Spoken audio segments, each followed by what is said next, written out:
This is Winnipeg Sports Talk Daily with Andrew Hustler Paterson and Michael Remis.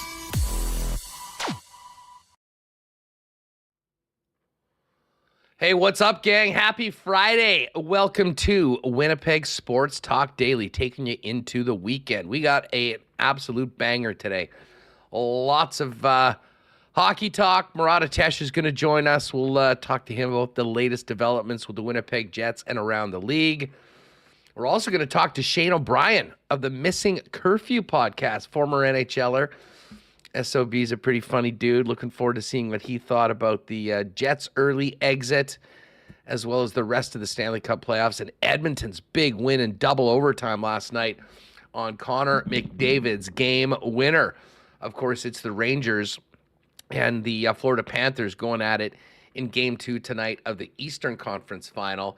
And don't forget, Game 3 of the PWHL Final is tonight, and Liz Hood's going to be hosting that watch party down at Next Door at 116 Sherbrooke. The game gets going at 6, so, it sucks outside right now, so it would be a great time to pop by for happy hour, maybe get some wings, try that sauce cart, and hang out with some fun folks. I'll look forward to seeing, hopefully, a bunch of you down there to get there for puck drop at 6 p.m. tonight. And make sure to say hi to Liz as well while you're there. Speaking of food, Remis and I were at the Taste of the Bombers event yesterday. We're going to touch on that. Sea Bears opener tonight. Cannot wait for that. I see Patrolman Pete in chat saying he really enjoyed the interview from yesterday's show with Coach Mike Taylor. For any of you that want a little bit more detail on the Sea Bears before going to the home opener tonight, get to yesterday's show if you missed it, and should be a great primer for Sea Bears season coming up. But Scott Billeck's as well going to join us. We'll touch a little Jets. We'll also get onto the Bombers. Scott all over the Bombers. And as I mentioned, we were there last night, got a chance to talk to a whole bunch of the fellas on the squad. And let's just say that they are looking forward to getting back at it and getting the Montreal Alouettes here in Winnipeg at Princess Auto Stadium on June 6th.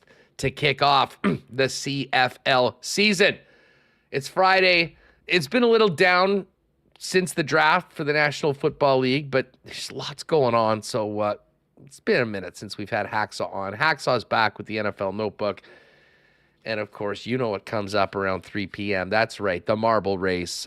Entries we'll open up entries about 2:45, so make sure you stick with us here on the program today. We are going to get right into it. As I said, we got 4 guests today, a very busy show. Just before we do that, let me give a big thanks to all of our sponsors. Remind you, Consolidated Supply, massive spring sale today, tomorrow, and Sunday. Over at 1395 Niagara Road East. You can, we'll tell you a little bit more about that later on. But all of our sponsors, of course, Rolly's Transfer, Manitoba Battery, Modern Man, Canadian Club, the Beer Can, spot to be before and after Sea Bears games, Little Brown Jug, the Winnipeg Gold Eyes, F Apparel, Assiniboia Downs, Breezy Bend, Aikens Lake Wilderness Lodge, the great people at Princess Auto, Royal Sports, Boston Pizza. And we'll get to a why not question of the day for the gang over at Not AutoCorp at Waverly and McGillivray. Welcome to everybody in chat. Shout out to everybody listening on the podcast. Michael Remis, what is up? How are you feeling today? Feeling pretty full. We both were at the Taste of the Bombers event yesterday at the stadium. And I'm getting fired up for Bomber season, Huss. Pretty cool event. You get a lot of different type of food sampling, so I'm pretty full. today, but it was great seeing I have you not there. eaten a single thing. I have not put a single thing into my body with the exception of water and Diet Pepsi since we left the stadium last night.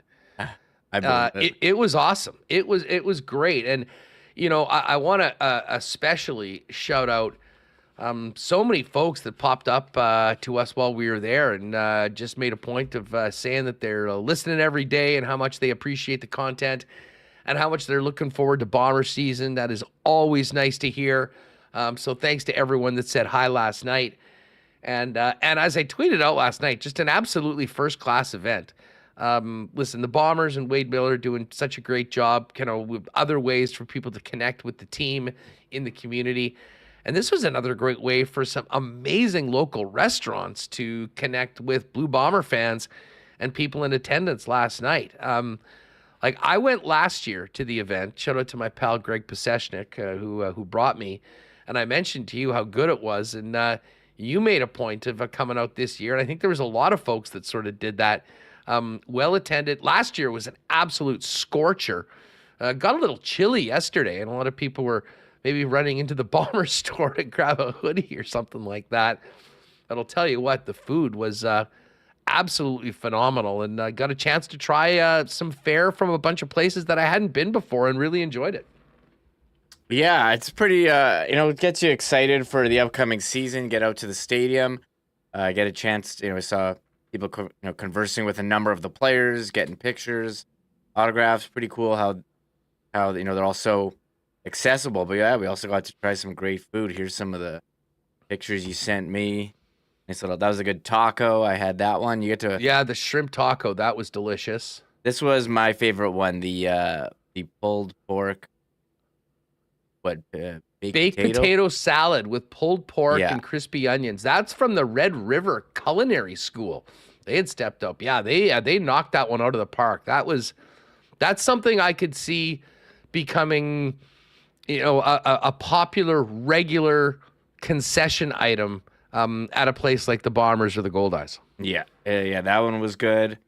What was this? Oh, this was some pasta as well. Was that Nicolino's? Oh, yeah. The penny with the meatballs. That was good. Some people had a sausage and pepper skewer. Yeah, I had that. But I saw you guys having that first, so I went with the penny. And then, this was the wonton shrimp with shrimp on top. That's Q Grill, I think. Q Grill, yeah. They won last year. So, I mean, I like the competition aspect. You just vote for your favorite. So, very well done event. They had desserts as well, a number of great desserts. That one was amazing. I think that was Cakeology. It was some sort of like a cream thing inside that. And then there you go. The mini bacon cheeseburger from Confusion. That, like, the crazy thing about it is that that was the toasted ravioli from Sorry, I'm going through. That's it. Yeah. Toasted ravioli. I think Elena. But yeah, that burger, I will say this. I think I might have been the first person in the city to try that burger when the chef made it. This is like 2 years ago. They were getting ready for Burger Week, and they had their own burger, but he pulled that thing out, and I had it, and I said, I swear to God, that might be the best burger I've had. And they put it on the menu. I've had, like, Dustin Nielsen, I brought him there and has had it, and, I talk it up pretty good. And then everyone goes, Huss, you did not steer me wrong. And last night, it's basically spread over half of the stadium. And there was not big lines. Like, usually you go in, there might be 6 or 7 people ahead of you. It would take 2 minutes to get your thing. The lineup for that bacon cheeseburger slider from Confusion was like 100 people. Like, it was the one line that was massive and consistent for like the full 2 hours. But it was worth the wait. So, but honestly, everything was so good last night. I didn't get through all the desserts because of everything that we had beforehand, but tip of the cap to all the restaurants that participated, to the Bombers for organizing it. And I'll tell you what, the stadium looked pretty darn good too with that new turf out there, Remis. It was a heck of a way to have an event a couple weeks ahead of the opener to get people really ready to get back to Princess Auto Stadium and get ready for the season. Yeah, and the Bombers going off to they had the preseason game 1 last week. And week 2 this week in the CFL preseason. No game for the Bombers. They'll be back on the field at home.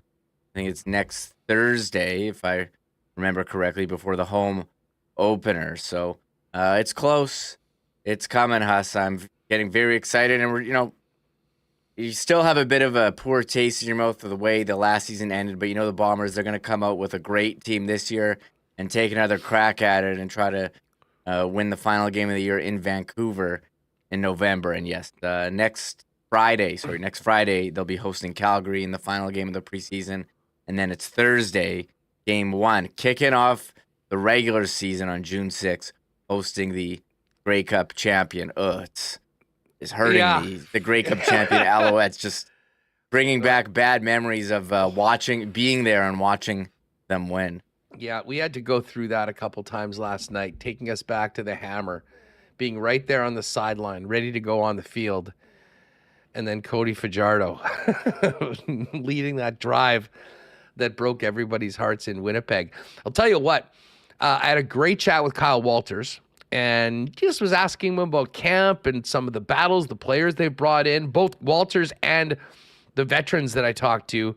Very impressed with some of the new blood coming into the team, and some new players that we don't know very well right now will be household names later on this season. But Walters did mention that, with the Bombers playing that late, that, like I said, they had their first preseason game. They're not playing like the rest of this week. They play next Friday. And then it's going to be into the offices right after that, because they have to get ready to make their final cuts the next morning and then begin game week and game preparation for a game, the opening game of this year on Thursday, the 6th of May. So there's a lot of work to be done by the Bombers going forward. But once again, it was a fun way to get going. And I just have to give credit to the players. And this is something that we've said about the CFL before, but holy smokes were the Bombers that were in attendance. And it was a whole, so many of the most recognizable players were there. The amount of time they had for fans, and the coach too. Osh was taking pictures with folks the whole time. Chris Streveler was out there, Brady Oliveira, Nick Dembski. Both of those guys, by the way, said that they're feeling really good, and we'll see them on the 6th of June. I can pretty much guarantee you that.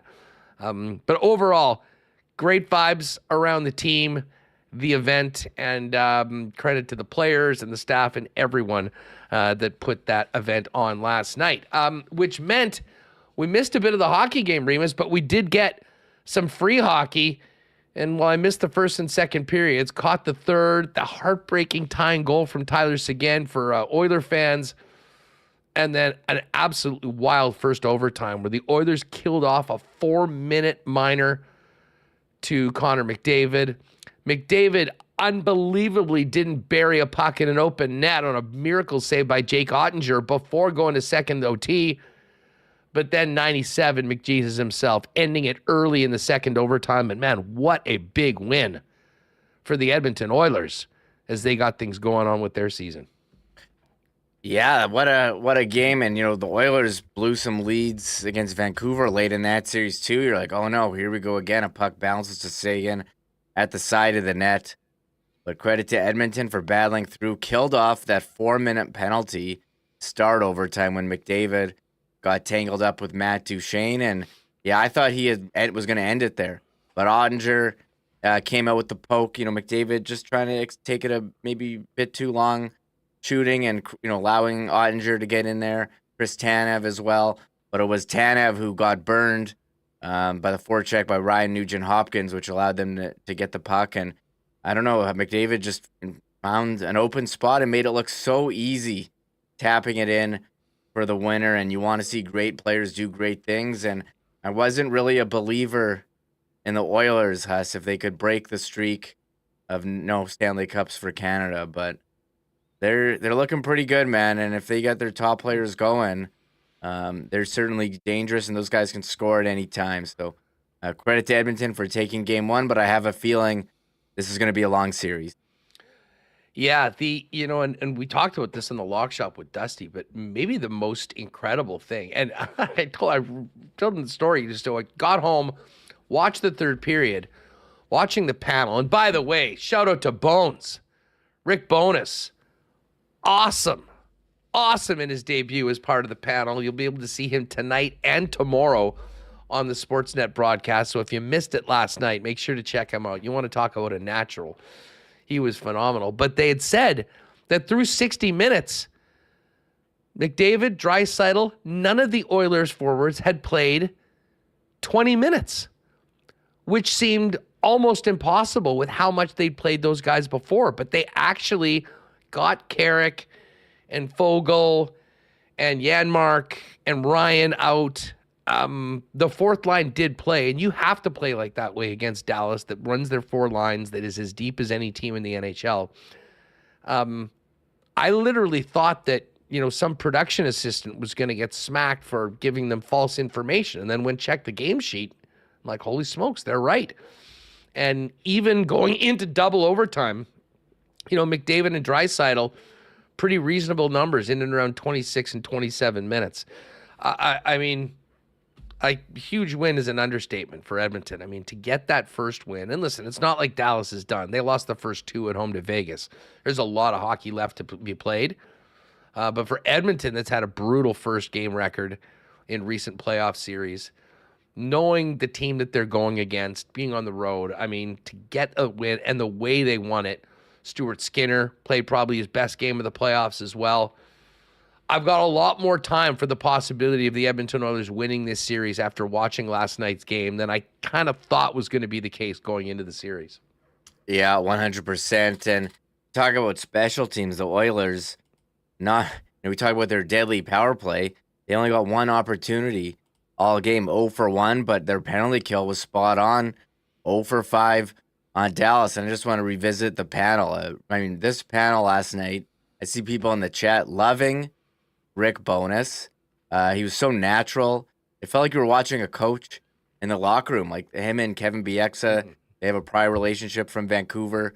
They were great. Luke Gazdic as well. So I love how they actually showed the plays and highlighted it and broke it down. I feel like a lot of times in intermissions, they just talk about, nonsense and hot topics, but it was actually nice to watch them talk about the game that we just watched and, give the insight they have from so many years in the NHL. So it's disappointing. Only 2 games for Rick Bowness. He was great, man. So I hope that goes longer because it was. Well, it's 3 games to start off. It was yesterday. It's tonight. It's tomorrow.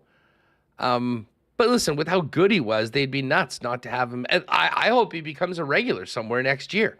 Like, listen, I know Rick's going to have he's going to have his foot in somewhere in the hockey world, despite not being a head coach anymore. He's not going to be coaching. He could be a consultant with some team. We brought up the possibility of him maybe working with the Ottawa Senators, where his son Ryan Bowness is on the staff, and they're building a new team, with Steve Staios there and the new ownership and management group. But selfishly, for all of us, let's get him on the tube. I'm going to miss hearing Rick after all the games. And you know what else I did get thinking, Remis? And I think, for folks that, and again, as we talk about the new head coach of the Winnipeg Jets, who it'll be, and Scott Arniel as being the favorite, just listening to the wisdom and the experience from Bones in that short little bit, breaking things down, with the panel last night, got me thinking more about the head coaches that Scott Arniel has worked so closely with since his stint as the head coach of the Columbus Blue Jackets, which was 15 years ago or more. And, you work with Lindy Ruff, you work with Peter Laviolette, you work with a guy like Rick Bowness. I do think that one of the things that really works in Arnie's favor, in addition to his connection to the community and the players and all of that, is that he has had the opportunity after his first chance as a head coach, to really work in lockstep with some guys that have done great things in the National Hockey League. And I was thinking about that last night as well, as we kind of move forward as the Jets go through the process or whatever until we find out the head coach, that often, guys, as I've said before with Sheldon Keefe, you learn a lot your first time on the job that makes you a better coach later on.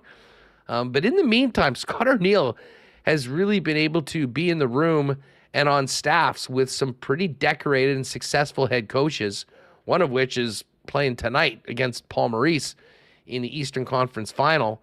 And I think that bodes well for making him, in a better situation and position to succeed if he does get an opportunity, most likely here in Winnipeg.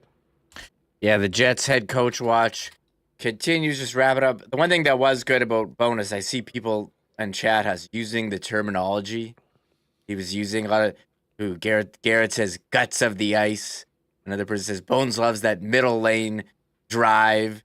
You felt like you were in the room, and Luke Gasnick had insight from playing on the Oilers, and Rick Bowness had the insight on the Stars, talking about Jamie Benn and the relationship with Billeck. So that was great. And we are on Jets head coach watch. I don't know how much of a watch it is. We played the clips yesterday of Elliott and Pierre LeBrun saying, well, they figure it's going to be Arniel, but are not 100%. Things can change. You and Mike McIntyre and Ken talked about, are they waiting for an opportunity to chat with Todd Nelson, the coach of Hershey in the AHL? So we will wait and see. But yeah, Arniel's been around the NHL for a long time, and sure, when you are coaching with a number of great head coaches like the ones you mentioned, you gather up information on coaching and how to best conduct yourself moving forward. So we'll wait and see what happens with the Jets coaching hire. But hey, this is their team they finished fourth in the league last year. Going to be tough to follow that up. But again, the coaching and some offseason decisions coming up. I'm sure you and Murat will be talking about that. But for number one on the list has this new coach, and we'll have to wait and see. I don't know if there's going to be a Friday 4 p.m. news dump. Yeah, here, like right when we sign off, like they did when I think there was some Pierre-Luc Dubois news one summer where we literally hit end stream and Drager reported it. So yeah, we'll see what happens. The coach will not be the case. I mean, they're going to want to really lean into it, with a big announcement. Now, that being said, an insider could break the news at any point saying they figured it out. But I don't think we need to worry about anything happening this weekend for that. Was a couple of moves, though. Don Waddell, has stepped down as the general manager in Carolina. He had an expiring contract. Anyways, apparently he's met with the Columbus Blue Jackets, who continue to look to see who's going to be guiding their franchise moving forward. Eric Tulsky, the assistant, is going to be the interim GM, but they will do a search. Will it be Tulsky? Certainly a possibility, or somebody else. And a weird trade today in the NHL. Just a picks from this year's draft. The Blackhawks move up 2 spots in the first round from 20 to 18. They move up 4 spots in the second round from 54 to 50 and give the New York Islanders an extra second rounder, number 61. So 18 and 50 from the Islanders for 20, 54, and 61 from the Chicago Blackhawks. So we'll touch on that. Some more hockey with Marat and Scott coming up a little later on. And our next guest coming up in just a minute, Shane O'Brien, former NHLer, now working with the Missin Curfew podcast. But as I mentioned just right off the top, our friends at Consolidated Supply, listen, it is brutal outside. It's apparently we're going to get another 20 to 30 millimeters this afternoon. That's going to stretch into tomorrow. It might not be the normal day where you're doing, a bunch of the things around your yard and on your property, which makes it a perfect time to get down to Consolidated Supply for their big ding-a-ling It's Spring sale, which begins today from 10 until 6, tomorrow from 10 to 4, and Sunday from 10 to 2 over at 1395 Niagara Road East, right near the Canadian Mint. Speaking of your property, 25% off in-stock hot tubs if you're looking at that. I got friends and family pricing on all sorts of products inside it. I mean, of course, they're the irrigation specialists, small engine parts, small engine repair, golf carts. If you've been thinking about a golf cart, now's the time. They're the official club car dealer in Manitoba. And they've got the full lineup of Crest lithium power tools, including that robot mower that uses satellite technology to take care of your lawn. You could just sit there and chill at the barbecue with a cold one. Pop by this weekend until 6 o'clock today, 10 to 4 tomorrow, 10 to 2 on Sunday for the big spring sale at Consolidated Supply. Find out more online. Remis has the website up right there, cte.ca. Irrigation systems, golf carts, hot tubs, outdoor kitchens as well. They have it all. Hey, our friends at Rolly's Transfer are here to help you out this winter.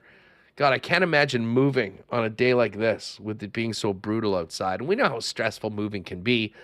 If you have a move in your future, take as much of the stress out of it as possible with the most trusted name in moving services, family owned and operated for over 60 years.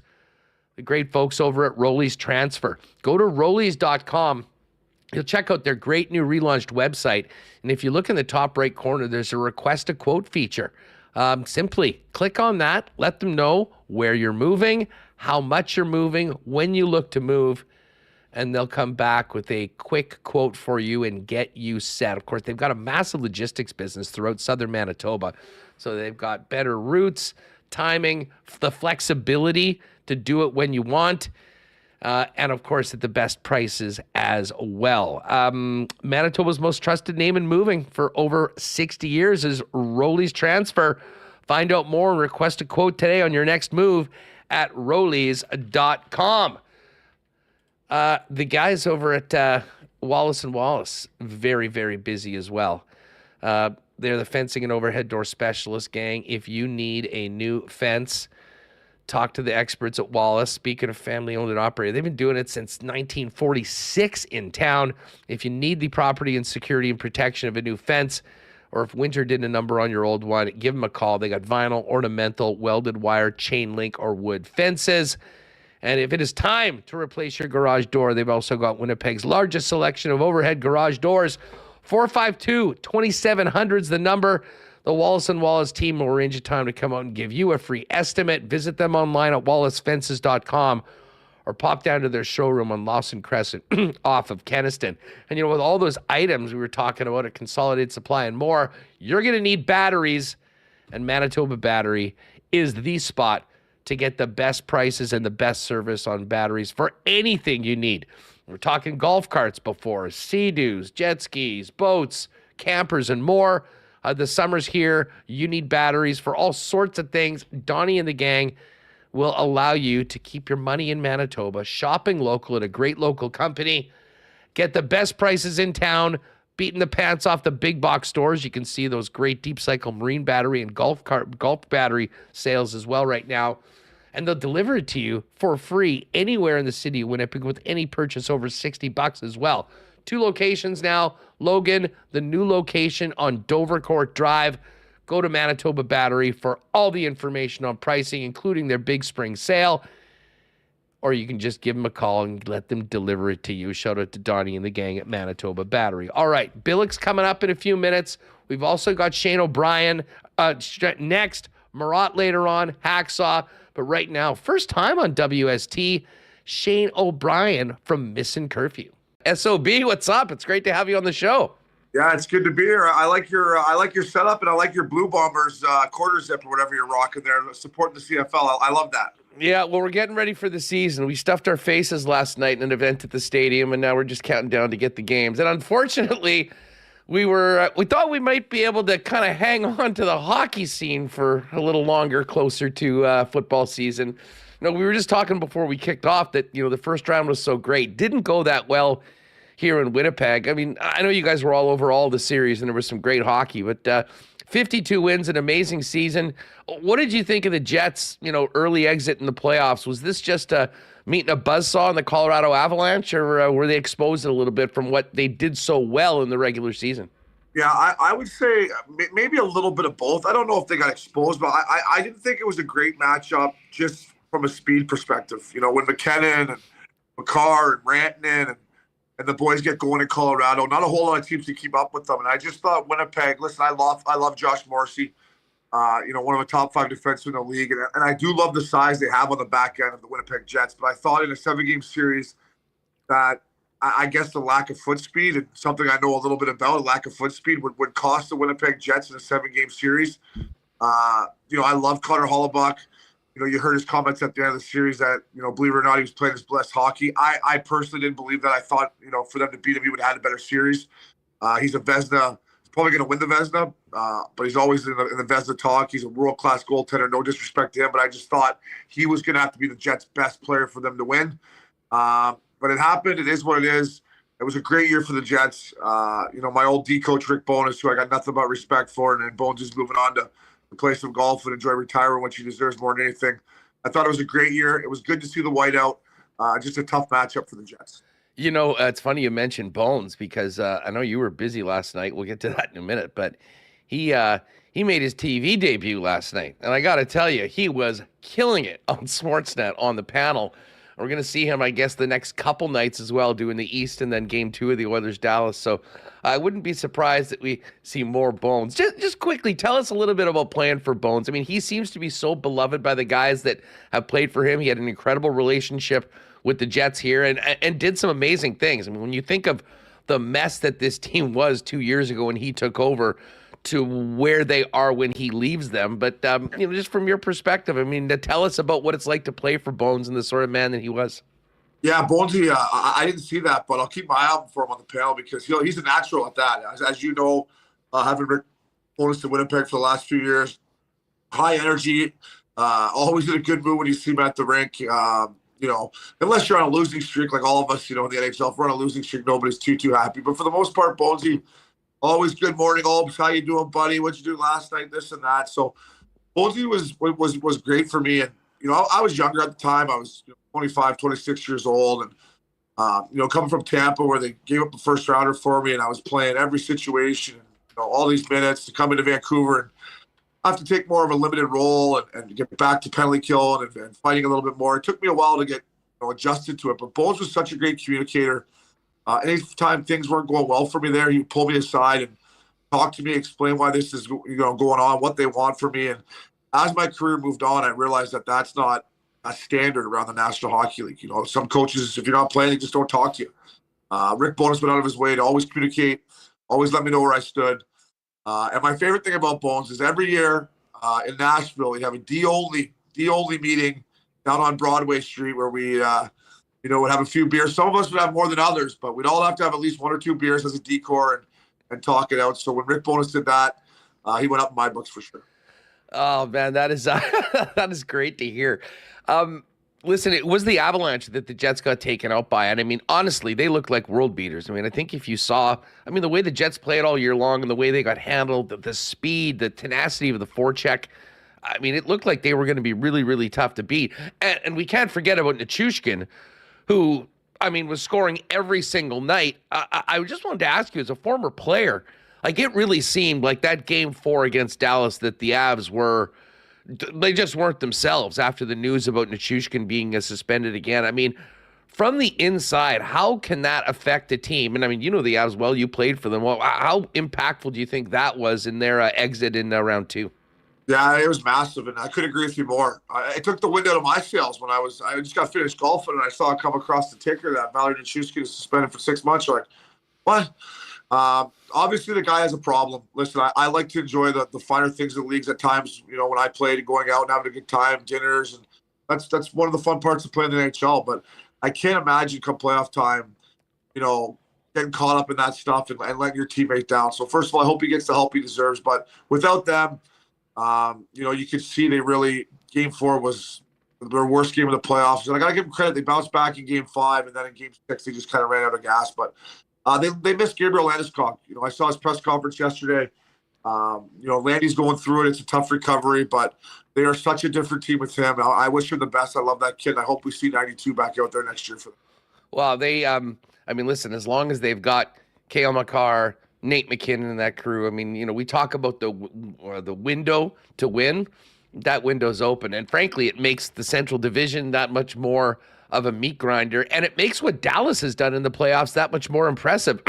You draw the Vegas Golden Knights healthy in round number 1 and drop the first 2 at home. come back and win that series, and then take on an Avalanche team that was playing at the height of their powers. I mean, how impressive you've been with Dallas, and at the same time, do you still have the confidence that they can kind of overcome what was a tough way to start the series, losing on double OT last night on home ice? I know the Stars have been costing me money the whole playoffs. I took Vegas, they beat Vegas. I took Colorado, they beat Colorado. I took them in game one, they lost in game one. So, listen, I think they will bounce back. Sorry, I would love to know what's going on with Rope Hintz. I hear he's close, but whatever that injury is, if I was in that dressing room, like, buddy, you got to find a way to play through it here. We're in the conference finals. We're 8 wins away from what our goal was at the start of the season. Listen, I got to give the Edmonton Oilers credit. I thought that was probably their best road game, best game of the playoffs in general. I mean, maybe some games in the first series against the Kings where they dominated them, but for a complete game, they played an unbelievable third period. I mean, without that little tip that Dadonov gave to Sags back door, other than that, they gave them absolutely nothing. Their PK is absolutely humming. You can see that they're all in sync. When one guy goes, the other guy goes, and the third guy goes. And I was lucky enough to be on some pretty good PKs in Vancouver and Nashville. And that's what that's the thing. One guy goes, two guy go, three guy go, down it goes. So going to be a long series, I think, but that was a big win for the Oil. Well, and they sort of built off what they did in game 6 and 7. I mean, it did not look good for them after game 5. And listen, just let me ask you quickly about Vancouver, because Rick Tocchet, the job he did, we would have loved to have seen Bones get the Jack Adams. I think Rick Tocchet really did deserve it with how he completely turned that team around. I think we know that the high-end talent was on Edmonton's team, but it kind of looked like Vancouver was the better team. And listen, credit to Edmonton for what they did in game 6 and 7, finding a way to win and play a little bit better defense. But, I mean, just what's your perspective on how far the Canucks came this year and where they can go from here under Rick Tocchet? Yeah, I love Talks. I've been lucky enough to get to know him the last couple of years, especially when he was working on TNT. I'd fire text and pick his brain, and that he gets hired by my former team. And I knew he would go in there and change the culture right away. Listen, I picked it to be a wild card team this year. I thought Talks would get him in the playoffs. I never saw a Pacific Division title. And listen, if Sheloff played unbelievable, but I still think with the healthy Thatcher Demko in there, obviously the blood clot to Brock Besser in game 6 hurt them. But, they gave the Oilers everything they could handle. The only disappointing thing for me is how nervous and flat they came out in game 7. And the guy I love more than anyone, JT Miller, I love the way that guy plays. He's a heart and soul guy. I thought he was going to have a big game 7, and unfortunately it was probably his worst game of the playoffs, but they just came out flat and nervous. But they showed some character to try to make it a game at the end. But either way, great season for the Canucks, and Talks, well-deserved Jack Adams. You make such a good point about JT Miller. We talked about it throughout the series that it seemed like he was the catalyst. He was the leader of that team. And I know Quinn Hughes, unbelievable player, wears the C.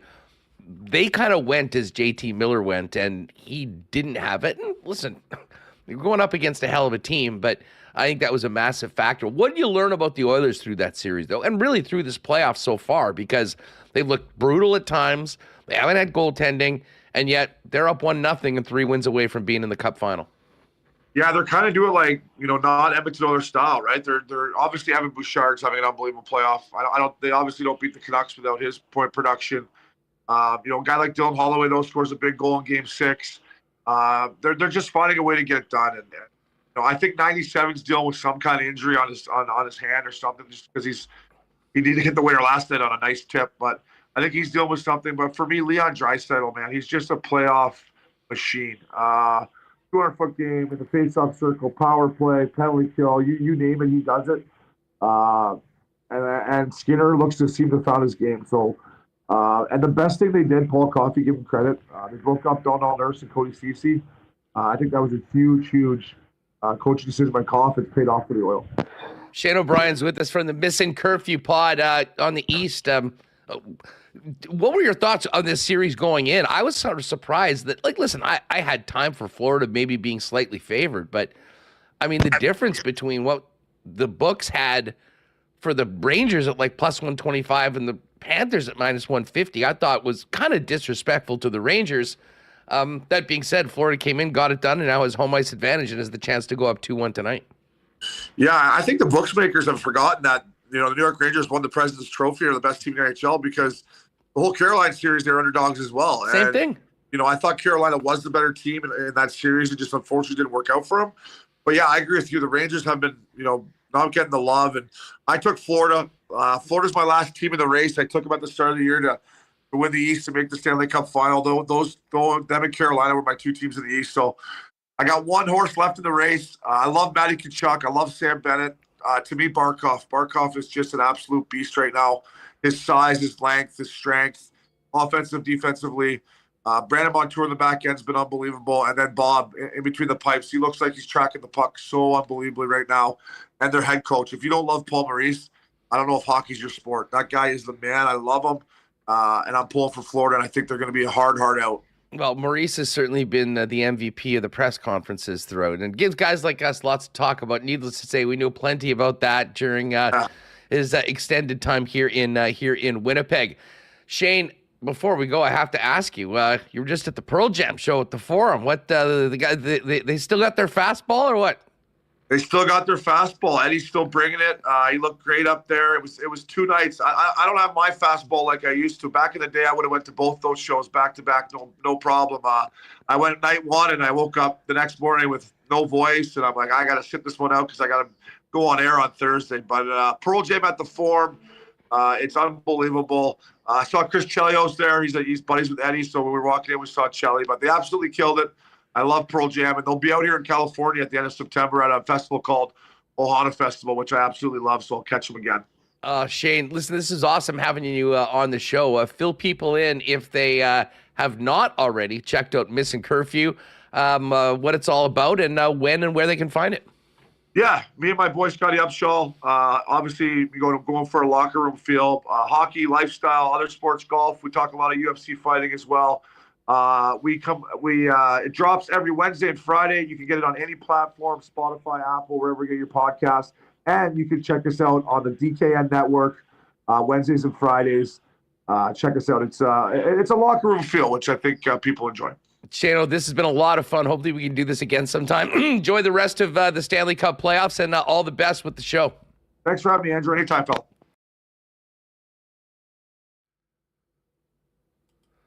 All right. Great stuff with Shane O'Brien. Check out Missin Curfew if you haven't already. Remember when I mentioned we were at Princess Auto Stadium yesterday for that Taste of the Bombers event? New signage on the stadium looks absolutely fantastic. And you know what else is going to be great? Packing it in for Bomber games, but also the big Canada Day show on the 1st of July.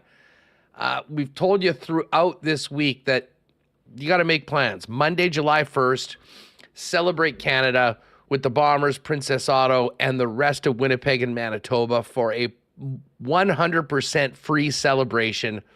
It's going to be great for the entire family. Local market, food trucks, face painting, storytelling, inflatables, and more. And then the main stage performances beginning at 3 o'clock, headlined by Sam Roberts Band and Doc Walker. Wade Miller told me this last night, and I wasn't aware. You can get free tickets that will assure yourself in the area right by the stage. If you're geeked for Sam Roberts or Doc Walker, go to the Bomber website and click on the Canada Day link, follow the instructions, and you can get your reserved tickets for that area. Obviously, they have capacity, issues. If 50,000 people came down, they can't all be there. So if you want to get close up for Sam Roberts, Doc Walker, do that. Make a point to be in there on Monday, July 1st, and celebrating Canada with the Bombers and Princess Auto. Thanks again to Princess Auto for their great support of the Bombers, of Winnipeg Sports Talk, of our community, founded and headquartered right here in Winnipeg. And, of course, 2 locations, Panet Road, Portage Avenue West. And you can always shop online 24/7, 365 at princessauto.com. Great to see our pal James and Ange from Canadian Club last night. They're getting ready for a big summer. And, of course, so are Bomber fans. And it's next Friday, a week from today, where we'll probably be seeing many of you in and around the Rum Hut doing what we do at Bomber games. Let's have some good times and enjoy Canada's favorite Canadian whiskey, Canadian Club. And, of course, CC and ginger ale in cans as well. As we get into this weekend that might not be as outdoorsy as hopefully most this summer, you could maybe pour yourself a nice CC and home and watch the rain come down. Head by your local Manitoba liquor marts, check out the Canadian Club display, and get your hands on Canada's #1 Canadian whiskey in the official spirit of the Bombers and WST Canadian Club.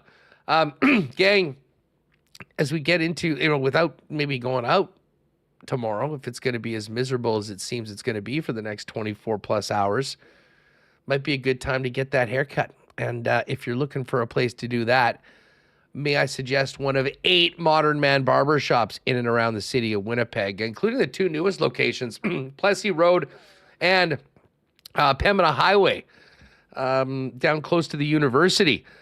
We've got you covered with great haircuts, beard shaping, shaves, color services, and more, all in an incredible environment, particularly the Pembina location with Toby the dog, who's always hanging out.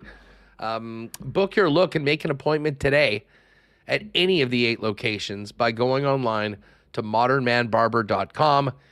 And, of course, you can give them a follow as well on Instagram at Modern Man Barbershops. Fellas, if you need to up your menswear game heading into spring and summer, get on down to F Apparel at 190 Smith Street downtown. Andrew and the gang at F are waiting for you to get you fitted up and looking great heading into wedding season and more, with custom suits beginning at $400, along with chinos, golf pants, custom shirts, both tucked and untucked styles, and an incredible selection of menswear accessories. If you are in a wedding or standing up in one, 15% discount for wedding parties. And they've got a great promo on right now for high school grads. If you got a high school grad in the family, hit them up and tell them the boys at Winnipeg Sports Talk sent you. They're at 190 Smith Street downtown. And you can also make an appointment at F, that's EPHapparel.com. And, as we talk about summer, I'm counting down the days to get out to Aikens Lake again. It is always 3 of my favorite days of the entire year. If you're looking for an incredible world-class fly-in fishing destination where you can be on the water in less than 2 hours from the city of Winnipeg, Aikens Lake is the spot. And as amazing as the fishing is, which is, of course, why everyone goes there, I'll be honest, the good times and the hospitality from the Aikens team and the Terren family is what really puts it over the top. An incredible corporate outing. If you're looking for something unique that, where you get a lot of time to be together, whether it be with staff or customers, think about that. Go to aikenslake.com for all your options and contact them there as far as availability for the rest of the 2024 fishing season. Pitt and the gang will look forward to seeing you later on out at Aikens Lake Wilderness Lodge. All right, let's welcome in for a little Friday conversation our good friend Marat Atesh. And Marat, a very interesting and unique background. We have not seen this one before. What's going on? Where are you? Well, after the momentum of the season, with everything going a little bit wild and the playoff exit and just how frenzied it was and how prepared I was for multiple rounds and all the stories, I had to keep moving. If I keep moving, keep changing spots, I'm not going to be tempted to kick back and just take a big long nap. So, welcome to a train station. That's where we are today. A train station, right on. Well, always on the go. And thankfully for us and everyone with us on the podcast and in the chat, always time for the Winnipeg Sports Talk audience. I want to get into a few NHL topics with you. And I know we're getting into the poll right now for Winnipeg Jet fans, which is up at The Athletic. So if you are, you should be an Athletic subscriber and checking out all Murat's work. You can get into that. But first up, Murat, what do you think of the Oilers' performance last night getting that big win? Like, neither of those teams have been particularly good in game ones, actually far from it. But man, for a series I thought the Oilers were really going to be up against it. Hard to overstate how important it was and the way they did it too, playing their fourth line. Killing 4-minute penalty in overtime with Connor McDavid in the box. overcoming McDavid missing an open net that he scores 99 times out of 100 and getting it done in double overtime. I mean, does the win last night change the way you look at the Dallas-Edmonton series?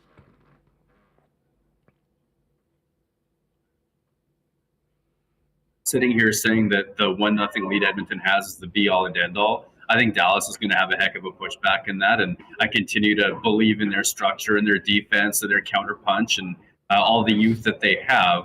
But for me, it was still such an exciting game and such a compelling game because you go into it, and I thought to myself, look, when I watch Connor McDavid right now, I think he's making turns out of traffic in the offensive zone. Whether he's making plays, stick handling, where he's sort of chipping it to himself, or rotating away from possible hits and things like that. I don't know. This is pure speculation, no source whatsoever. But I watch him and I worry that he's dealing with something or protecting something upper body. I don't know if it's the cross check to the back. I don't know if it's something else to that effect. But I think that Connor McDavid is at 75% or something to that effect. That's my read. And I'm just playing the fan card on this. I have no information on it. And then you go into that game thinking, okay, well, Dallas's depth is obviously going to be the story. It's going to take things over. And yet McDavid has 3 points, right? 2 assists and the overtime game winner and the other chance to win it super late with that Ottinger/Chris Tanev save. What a play by Tanev to help shut that down. 4 minutes in penalties. McDavid's high stick to start the OT as well. And maybe here's my biggest takeaway. If you're an observer of the Winnipeg Jets, and the Winnipeg Jets were playing the Colorado Avalanche and they started overtime with a 4-minute penalty kill, how confident would you be that the Jets were going to get out of that? With the Oilers' penalty killing record of late, I think they hit 19 or 21 or some new club standard in terms of how many playoff PKs they've killed in a row. I think that that's another big story of what helped them survive what was honestly a pretty good but not their best game. Yeah, and listen, Stuart Skinner stepped up too. I mean, to be honest, we know what Edmonton can do offensively, and they can find a way to score goals. Backs against the wall in game 6 and 7 put together 2 defensive games that I think really gave people some more confidence in them. But you still have to have a guy make the save when you need it. And needless to say, Stuart Skinner had not done that consistently through the playoffs and had actually been on the bench for a couple of the games last season. Just from a psychological standpoint, for him to come back in the first game of that series to win a double overtime game, how significant do you think that is for the last line of defense?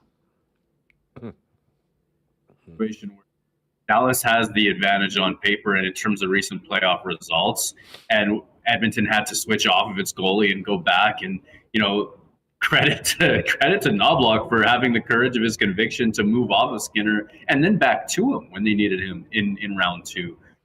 But I think heading into game 1, all of us would be thinking, okay, Jake Ottinger is an advantage that Edmonton can't match, doesn't have, and probably that's going to be the difference in terms of at least one game 1 for the Dallas Stars at some point. And I think that consolidating his late second round success in game 1 was going to be an enormous thing for Stuart Skinner. I still don't think that Edmonton has the advantage in goal, but as long as they have that belief and that confidence that they're going to get that quality of goaltending, I mean, it helps tilt a series slightly more in their favor, even though Ottinger should be the class act of the Nets in throughout round 3. Like I think Ottinger is still the better bet to come through with a strong round from here on out. What did you think of game 1 in the East between the Panthers and the Rangers? Paul Maurice not have been a bad coach. It's what, actually, I look at so many things through Jets lens, even when I'm trying not to. And one of the beliefs that I have, and I've talked to NHL executives about this, is that we overstate the impact of a head coach on how well a team does. Like, I think that it's probably 80% quality of players assembled, maybe even higher than that. I think it's a real testament to what Maurice can do with the team as well built as the Florida Panthers are. But I also think that their success is a testament to how well built they are, how many stars they have, how many different players have that star offensive ability and also don't short a 200-foot game. Matthew Tkachuk, one of the biggest jerks and best players that is also a jerk in the NHL. I don't know if he's actually a rude person. I don't know if that's the right word to use, but obviously an ornery player to play against. And then you put Maurice at the helm of that. I think that that's a really nice conversation, or a combination, pardon me, I meant to say. But mostly I left feeling like the Rangers didn't get a whole lot going, despite moments. I thought the Rangers did a lot to themselves to hurt themselves, but also I was impressed by Florida's ability to sort of step on the gas and keep on it and make sure that everything went their way by day's end. Yeah, scoring in your own net, up 1-0 late in the third period certainly doesn't help. And they were so close to tying it up in the minute before that happened, and it sort of took a lot out. You know what? Speaking of looking at things through a Jets lens, and I'll throw this at you. And I thought about this last night.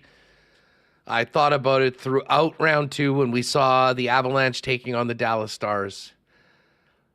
To your point about personnel, how different would the Winnipeg Jets have looked if, instead of using some of the capital that it took to get a Tyler Toffoli, if they used that same capital and maybe a prospect to get Chris Tanev? And what a player like Tanev would have done to change. Because, I mean, the Jets had so much issue in their own end, getting the puck out. I mean, it's very easy to be a Monday morning quarterback and look back at it. But, I mean, that does seem like, if there was a do-over, maybe how the Jets handled that, the focus of their target for the deadline, maybe overestimating what they had on their blue line and what a guy like Tanev could do. Not that they weren't interested in him at all. How different that series, and just the Jets may have at least looked playing against Colorado with a player like that there. I mean, I got to be honest. Let's be honest with my own track record. Chris Tanev was somebody who I identified as somebody the Jets should be interested in. I was all aboard him being a perfect fit. When they didn't make the move, I wasn't sitting there going, hey, wow, this is really going to haunt them, right? I didn't lean into that note. I was more impressed by what they had done and thought that the players that they got were really well acquired for the prices that they paid.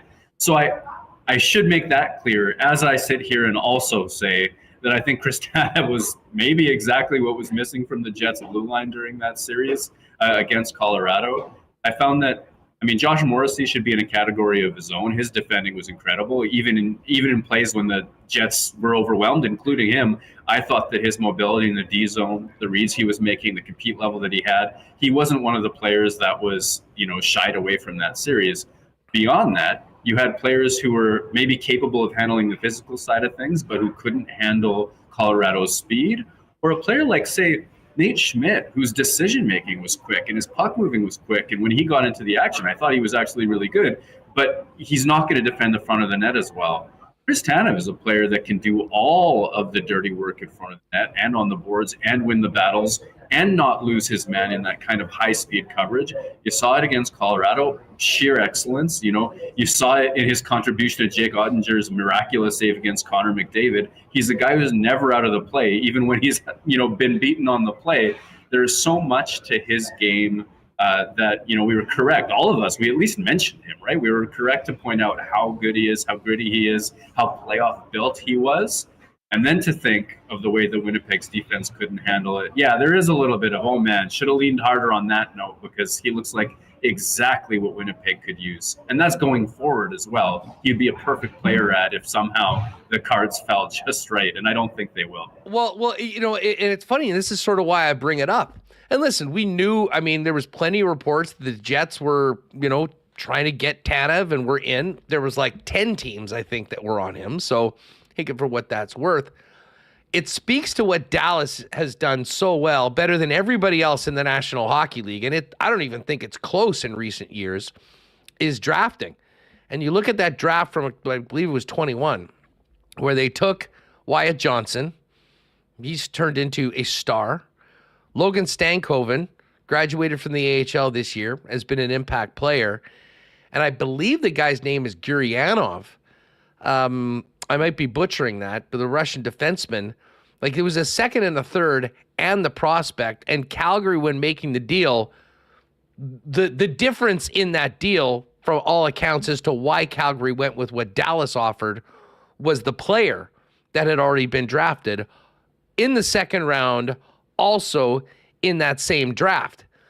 But when I look at, and kind of we have this conversation right now, I do wonder if the results of this year, looking at what went wrong in the playoffs after a really solid regular season and 52 wins and, a lot of really good things, I wonder how that resonates with Kevin Cheveldayoff and might form decisions moving forward as opposed to the priority of this Winnipeg Jets club. And this, excuse me, we've talked about it a little bit with a potential Ehlers trade. Like, if Ehlers is moved, what are the Winnipeg Jets looking to do? I mean, obviously there might be some future assets, but shoring up the blue line, I would imagine, will be, absolutely a priority, as well as just over the course of this offseason. I think there's some other forwards in the system, the organization, or guys that might be available at a lower cost that could do some of the things you need to do up front.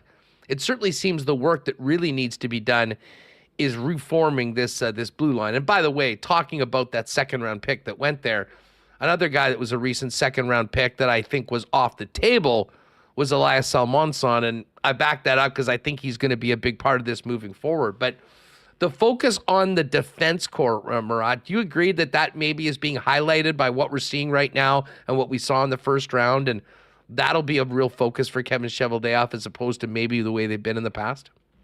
I think so. I think it's going to be a priority. I also think, we know that by end of season, even though it was his intention, Kevin Cheveldayoff hadn't really done any meaningful negotiating with, say, Brendan Dillon or Dylan DeMello's respective camps.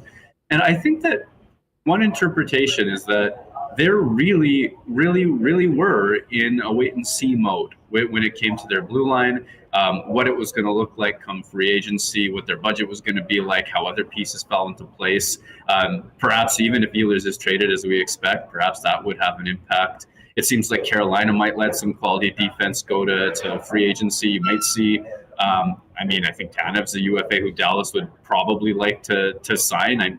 Correct me if I'm wrong, but there are some moving parts there, even though Winnipeg's own, like DeMello and Dillon, are probably capable of being parts of the solution, as opposed to players you got to worry about. I think that the defense in Winnipeg land is a key point. I think that they realized that maybe it was team defense as opposed to personnel that led to such excellence throughout the year. The one thing I'm worried about, or I would be worried about, is a sense of overcompensation.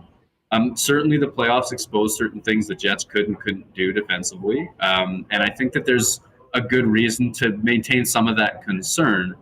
At the same time, we have a pretty strong sample, 2 seasons long, of some pretty darn good results. And we know the Jets were actually the bigger team compared to Colorado. We know that they're a slightly older team. So the answer can't be just, go to that aisle that has the biggest, most veteran players, get a whole bunch of them and think your job is done. It really has to be attached to players who are effective and in any number of ways, so that when they do get the puck, they can make plays that get it out of the zone. And Chris Tanev's a great example of it. It's not just his warrior mindset. It's not just the fact that he's got grit and is willing to play through all sorts of stuff. It's the fact that, he is great in all sorts of different types of defensive coverage and is very good at moving the puck up ice as well. So whether it's on the blue line or even up front, where Winnipeg probably is even more out of balance with some great offensive players who aren't great defensive players and some great defensive players who aren't great offensive players. In terms of getting the balance right, I worry about overcompensation and going too much down they used to call the players like Coke machines, just all physical, all size, nothing else. I think Cheveldayoff is probably more meticulous than that and probably a slower, less knee-jerk reaction GM than that. But it's something that I'll be watching certainly with a lot of curiosity to see how far in which direction they go. Well, which brings us to the Jet blue line for the upcoming season, really the off season, as we've been kind of looking at. We'll see what happens if there's anything, a potential buyout. I'm sure that's on the table. It's a possibility for either a Nate Schmidt or a Neil Pionk. They both have 1 year left on his deal. But Daily Faceoff yesterday put out their, predictions. They broke down a bunch of numbers and for the top 75 free agents. The Brendan Dillon prediction was 2 years at $2.9 million. The Dylan DeMello prediction was 4 years at $5.3 million per year. What do you think of those predictions? And as it stands right now, if it's one and not the other, who's more likely to be a Jet next season? Well, I'll answer that question without deferring to those numbers at all. But who's more likely to be a Winnipeg Jet next season? Hello? I mean, just listen to him speak. He's all in, right? He has roots in the city now. He's had 2 kids, I think, right? I mean, or he's about to have a second kid. I don't remember the exact timeline that he gave, but I loved his line about switching from a zone defense to man with his wife and his kids, right? I think that's the most likely. I think that Brendan Dillon, the ship hasn't sailed on that, but there might be some inclination to test the UFA market. So that's kind of how I rate the likelihood is definitely there's a clear-cut number 1, and there's a number 2 who's not necessarily out of things, but we'll see on that. In terms of those numbers, though, I wonder where they came from, and I don't, and they may end up being exactly right, but they don't pass my initial gut reaction. I think if Brendan Dillon is signing a short-term deal at this stage of his career he's in his early 30s, he's a little bit older than DeMello is. I think that a deal that short will probably be more expensive than 2.9 mil. That might be the price you get if you're able to promise a substantial amount of term. Because there's a question. He's in great shape. His ability to protect the zone, and he basically had a career year in a lot of ways. But I think that defensemen, as they move into their 30s, a lot of people are concerned. If there's term, that number makes sense. If it's 2 years, I think he'll get more than that. Players or GMs will want somebody who they believe can fill that sort of role. And then with Dylan DeMello, I just don't think that there's anywhere near the offensive contribution that leads to a $5+ million contract at any length of term. I could see it crossing into the 4 million threshold if you really enjoy the fit that he has with Josh Morrissey. But I think a deal of that kind of term at that kind of money would actually be a little bit rich for a player who is brilliant, who has a lot of unsung, undersold qualities. He's Josh Morrissey's favorite partner. I mean, he's an underrated player, and Winnipeg Jets players have told me that they can't believe how underrated Dylan DeMello is for all the little things that he does. I've harped on it as well. I value him, but that's a pretty rich deal. And so, I'd be curious. I should read that piece and see if they explain the methodology a little bit on the numbers. Well, I can tell you they used a company called AFP Analytics, which is a consulting firm seeking to provide insight to fans. This is just from their Twitter account, insight to fans, agents, and teams with a focus on player valuation. I am with you, though. I mean, on a DeMello deal, I think that the term is probably there, but I'm not sure it would cost the Winnipeg just that much. And because of how all in Dylan DeMello seemed to say that he was, I think you could probably get that deal done maybe on the other side of the 5 million number. Bottom line is, though, he's going to be getting a pretty nice raise from 3 million from his last contract. Yeah, I mean, both players are players that at their age, be careful with term, be cautious with term. I mean, Chris Tanev, what a freak. He's still 34, and he's an impactful playoff player. Brendan Dillon, I mean, these guys demonstrated a certain level of quality, but the overall population, the overall trend is a lot of these guys fall off in their mid-30s, and you're not as sure that they're delivering that $5 million type of value. And that's a concern spot for me. I think with Dylan DeMello being as all in on Winnipeg as he is, and players basically get paid for ice time and point production, right? And he's certainly playing with Morrissey as much as he does, is a top 4 defenseman. He has the value there. He plays on the first pair, but usually when you look at the minutes, he's not number 2. Pionk played a lot of minutes. So sometimes he's a 3 or a 4. Dylan DeMello at 5-on-5, no power play time. Crossing that 5 million threshold, really, I can't find it. It does seem like the kind of salary figure that a model put out. And models I've seen, like when I've looked at Matt Kane used to do a lot of work on this. Evolving Hockey does a lot of work on this. They usually get the overall population pretty good.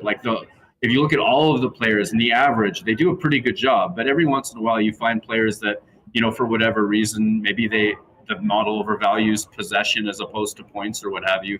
They find some that don't quite land right. And I'm going to guess that Dylan DeMello is one that the model, in this case, oversold.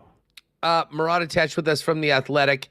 Again, go to theathletic.com. Murat's got the you want to just speak to the poll for a minute? I mean, we won't get into all the questions. I mean, I'm more interested to talk about it with you once everyone has had their say.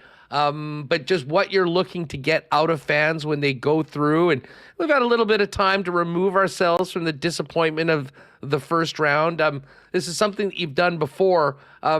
It's interesting. Coaching, of course, which is going to bring us to the coaching conversation, a big part of it as well. But what you're hoping fans will provide to you for your next piece. I absolutely love these pieces. They're an annual tradition, and sometimes I've done them more than once in a year because I love hearing I love hearing back from fans about what they think the Jets should do, what they think they will do. The contributions have been amazing in the past. I often turn it into a 2 or even 3-part series. And I have already looked, and I think there's several hundred responses already. I would love to cross the 1,000 barrier by the end of today. If you're a Jets fan and you have strong opinions about how they performed during the regular season, the playoff disappointment, what they should do with the coach, with the players, it's all in there. It's I think pretty comprehensive. It'll take more than a couple of minutes, and I love working on taking the results and presenting them to basically show Jets fans to themselves, right? Because so often the squeaky wheels get the grease, and you see it on Twitter. Like the loudest opinions are sometimes turn out to be the universal opinion, and sometimes they turn out to be a complete minority. And actually, there's a lot of other interesting ideas out there that people aren't as loud about. I find with these surveys, people are so thoughtful and they take the time. And honestly, it's my favorite piece probably of this era, because we're going to get in all this coaching stuff too. I love them. Please get to the site and fill it out.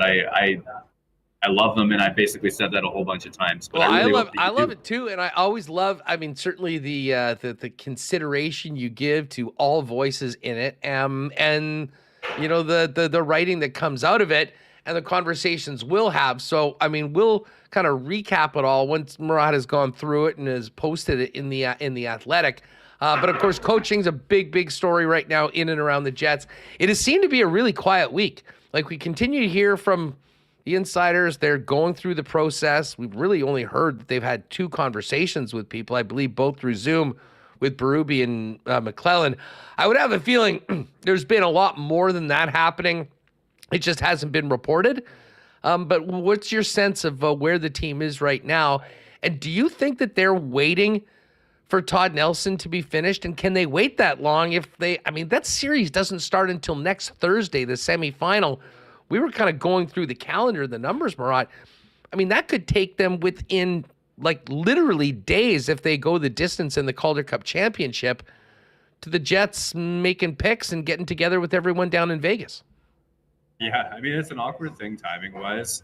If they're looking to have more conversations than the ones that we know about, that's one worth waiting for, in my opinion. I mean, I've talked to a lot of people about Todd Nelson and his approach to the game, and it seems so thoughtful and so modern. He's the rating coach of the year. He has a chance to go back-to-back in terms of Calder Cup championships. I think that's somebody you want to talk to. Are the Jets waiting it out to that extent? I'm not sure. Is there a chance that they might be able to have a conversation between rounds? Again, I really don't know, but maybe that's a possibility. I think that it's likely that they've done some work that we don't publicly know about at this point. I will say that, I should say, if they're waiting for candidates as well, the Worlds are ongoing, and I'm not sure if they're interested in Jay Woodcroft, but I had expected them to at least reach out to Dean Evison at some point, and I don't think that happened before Evison went overseas. So there's another conversation you might be waiting for just to make sure. Those are the sorts of timelines, and I'm not 100% sure how thorough they will go down either road. I still exist in a world where I expect the Jets to hire Scott Arniel. And is there a little bit of awkwardness about this timing? Absolutely there is. Could that mean that I'm wrong and that they're going to end up going a different direction after waiting for those guys? Sure. But I still exist in a world where I think Arniel is going to be the next Jets head coach. Yeah, and I guess if they're at that point, I mean, you could do it sooner as opposed to later and just get on with the business that the organization and the involvement in the coach has, when it comes to player acquisition, not as much the draft. I mean, the scouts usually kind of take care of that. Or does this drag on and we're waiting to see what happens with Hershey, and we're all of a sudden paying attention to every night in the American Hockey League, not because we particularly care who wins, but to see, when Nelson might be available. I did think that there might be, just because of a week since they swept to the next series, might be time for, an initial conversation. But as Ken pointed out yesterday, it does put a guy in a tough spot when, he's supposed to be committed to his team. Although the American League is a league that is supposed to be there to promote people to the National Hockey League. So I guess I can see both sides of it. But he is an intriguing candidate and certainly a guy that has been mentioned quite a bit all around. Hey, just before we go, speaking of coaches, and I'm not sure exactly where you are, but we were seeing the game. Did you get the Sportsnet feed last night? Were you able to see Bones do his thing in between periods? Hey, let's talk about Rick Bowness. I think he was excellent. I absolutely loved his breakdown of the neutral zone play, of the forecheck, where guys are supposed to be. If this is a passion for him, actually, I texted him today to tell him, hey, man, great job. I thought that was just spectacular. Honestly, I think he could be a playoff star for us if they have him back soon. Well, he's back tonight, and he's back again tomorrow, so it was going to be 3 days. But listen, he knocked it out of the park in night number 1. He's universally loved within the hockey world. And I know there's always a trend to go younger, in those sort of spots. But, man, I mean, if you're bringing guys like Billeck in and a couple former players, to have a former coach like that has touched literally almost everybody in the hockey world in some way, I don't know if they could get a better guy. And if we're talking about Bones' occupation next year, there'll be consulting options. There's probably be some management options out there.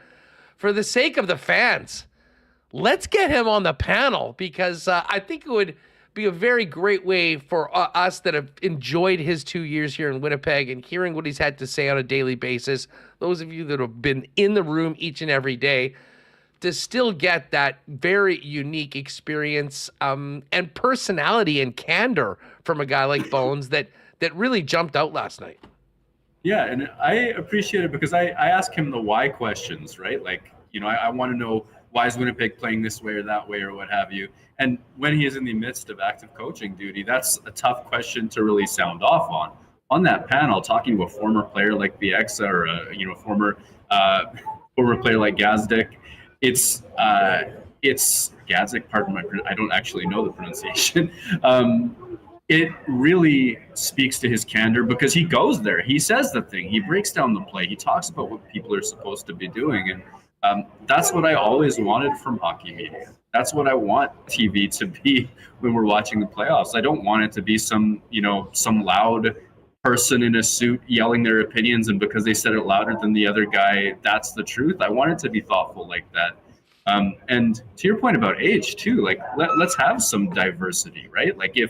If you've got the two players of similar ages in Gadzik and Bieksa, well, mix it up a little bit, or get me Jay Botts, get me Botterill on there as well. Let's have these great minds from different ages, genders, backgrounds that are actual experts in the thing that they do. And to that point, if Bowness wants to do it, and if he wants to do it into his 70s and he's delivering this quality of analysis, let's go with that. I have time for it. How about this? Gregory in the chat, Coach's Corner 2.0 with Bones every Saturday. Never mind in between periods. A feature every week with Bones. That's a winner. Greg, you don't have very many good ideas, but this one is a home run. Nicely done. Murat, thanks so much for doing this. I hope you enjoy the weekend and the next week, and I'm looking forward to. When do you think the results of the fan poll will be out in the Athletic? I usually I'm going to say next week, but I watch to see the rate at which the flood of responses turns into a bit of a trickle, so I feel that out a little bit. I go by guts on that one. Well, listen, Remis has the link in the chat. The subscribers, get in there, give your feedback to Murat, and I'm looking forward to chopping it up with you once we hear from Winnipeg Jet fans. And we hear a lot every day in the chat, but this is a little bit of a different methodology of bringing in the information, so I can't wait to hear about it. Have an awesome weekend, and thanks for doing this. Yeah, you too. Good stuff. There's Marat Atesh again, theathletic.com and at WPG Marat on Twitter. We're going to hook up with Billeck in a minute, but hey, it's Friday. So raise a glass to the weekend. Today's show sponsored in part by Generic Lager from Little Brown Jug. Your basic lager, just better. Little Brown Jug made the taste you crave with the name that says it all. With this impressively standard lager, whether you're at a Jets game or a Gold Eyes game or watching from home, grab a cold one and cheers. Pick it up now at Little Brown Jug in the Exchange District, 336 William Avenue, at your local liquor marts or vendor, and now available, of course, at the ballpark and at Winnipeg Jet games. Speaking of the Gold Eyes, if it starts raining the way it's supposed to be raining this afternoon, I am not sure they're going to... Oh, and it is raining again. I'm not sure that they're going to be able to get this one off today. Oh, they've already canceled it? Heads in advance? Well, there you go. In advance, don't bother going down to the park. I'll tell you what, if there was ever a game, it kind of takes away the conflict if people wanted to do the Seabears game or they had Seabears game, but they're planning a doubleheader for tomorrow. So make your plans to get out. And Sunday's looking nice. Sunday's a great afternoon to get out to the Gold-Eye game. But we want to make sure that you're good to go for June 18th, which is going to be the first Winnipeg Sports Talk Gold-Eyes patio party. We're going to take advantage of the new patio decks put on the left side, or I guess the first base side, right by Craft Beer Corner. If you're with us on YouTube right now, there's a link at the top. We've done amazing. Like, the response has been unreal. So we'd love for you to join us, but do us a favor. Get your tickets now, sooner as opposed to later. $20 all in. We'll have a koozie, Winnipeg Sports Talk koozie for everybody that joins us at the game, and enjoy some cold ones at Craft Beer Corner, the original Craft Beer Corner, some great food, and a heck of a team. So again, link in the description right now. If you're listening on the podcast, go to winnipegsportstalk.com. There's a Gold Eyes link. Get your tickets in before they're gone. And I'll tell you what, Sunday, and doubleheader tomorrow and Sunday, we'll move past what's looking like a pretty miserable evening here in Winnipeg, and be great. Fans can focus on the Seabears and then get back to the ballpark tomorrow. Goldeyes.com for all the information on the upcoming year. We mentioned that huge sale at Consolidated Supply this weekend. All you Winnipeggers love good deals. There's another massive sale going on, and that is the Royal Sports Spring Tent Sale. Over 2,000 pairs of shoes, all a minimum of 50% off. Thousands of pieces of licensed merchandise, all ready to go. As a longtime Royal customer, I have been to many of these before, and it just has to be seen to be believed. You know the size of their store. No one has inventory like Royal. They blow a lot of it out right now at incredible products. Everything, prices, I should say. Everything is at least 50% off. It starts tomorrow, 10 a.m. to 6 p.m., and then Sunday, 11 a.m. to 5 p.m. down at 750 Pembina Highway at Royal Sports Winnipeg on Insta for more information on that. And hey, for tonight, if you're not getting down to the game and you're looking for a spot to watch the National Hockey League, Boston Pizza is always your spot. Tomorrow night as well for the Oilers and Stars. Couple of last-minute chances to get in for that grand prize draw for a trip or two to the Stanley Cup Final, which will be given away on Monday night at BP City Place. Congratulations to everyone that's qualified. I'll be hosting the event. We'll do a reverse draw. And if you're the last one standing, you're going to the Stanley Cup Final. Hey, if you are staying at home tonight, it's not very nice outside. You can always get the great taste of Boston Pizza by ordering online at bostonpizza.com. All right, let's get Scott Billeck in here. Billeck, what's going on? Where's the rug? Does it still exist? Does it just fall down? Oh, I guess I can kind of see it. Is that right on the corner? No, it's not there. It's in the other room. I would go get it, but TV. Yeah, okay. Yeah, I won't do it. We need the I don't rug, even just have in case another piece people of are rug wondering anywhere. about the rug. What is The that rug- thing the over rug- your shoulder now? What is that? The fan? Oh, is that what that is? The fan? Yeah, I got a fan there. Yeah. What's Yeah, the you thing with talked the to me about wheel this. behind it? Oh, that's Oh. a fan too. I just have that's a couple fans. multiple fans. Yeah. I just one of them doesn't really work, and I just haven't moved it. I didn't So know you were such a big fan guy. Well, I run hot, but I don't need two like that. But that's just getting ready for these spots. Listen, I actually want to get into a little bit of your Bomber coverage this week, but Yeah. quickly, thoughts on the fact that it's been really quiet this week around the Jets. We have not heard much. I mean, the insiders, I'm sure, you guys, everyone's been digging. Any idea what more? We hear the team is going through the process right now. We hear that Scott Arniel is the likely next head coach. Do you think this is a waiting game for a couple of other candidates they want to talk to first? Yeah. Or are we just not maybe knowing about a lot of the things and conversations that are happening behind the scenes by a team that notoriously keeps things to themselves? Yeah, I mean, I think you could probably pull parts of A and B there, right? And they could both be true.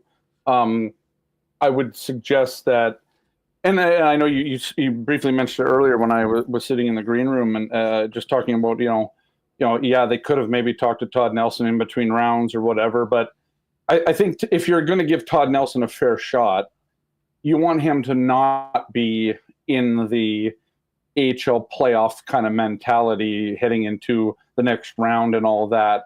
You want him to focus on, you would like to give him some time to put together a pitch, right? A plan, what his, so and that takes time. The more that this goes on, the less I think there's a rush for it. I sort of, so for the one or two F1 fans that, and trust me, there's a point here, that one or two F1 fans that follow the sport in your chat here, and maybe I'm doing them a disservice right now, or maybe there's more. There's probably more. There's an open driver market right now, and a lot of them are waiting for a couple of shoes to fall, right? But nobody's really. It's just taking a while, right? But there's not really a rush for it because there's time, right? They have some time to figure it out, and this is sort of the same thing with the Jets. I think there's just time, right? Because you sort of know who your guy is unless somebody sweeps you off your feet, so to speak, right? I don't know how. I'd be curious to how that sits with.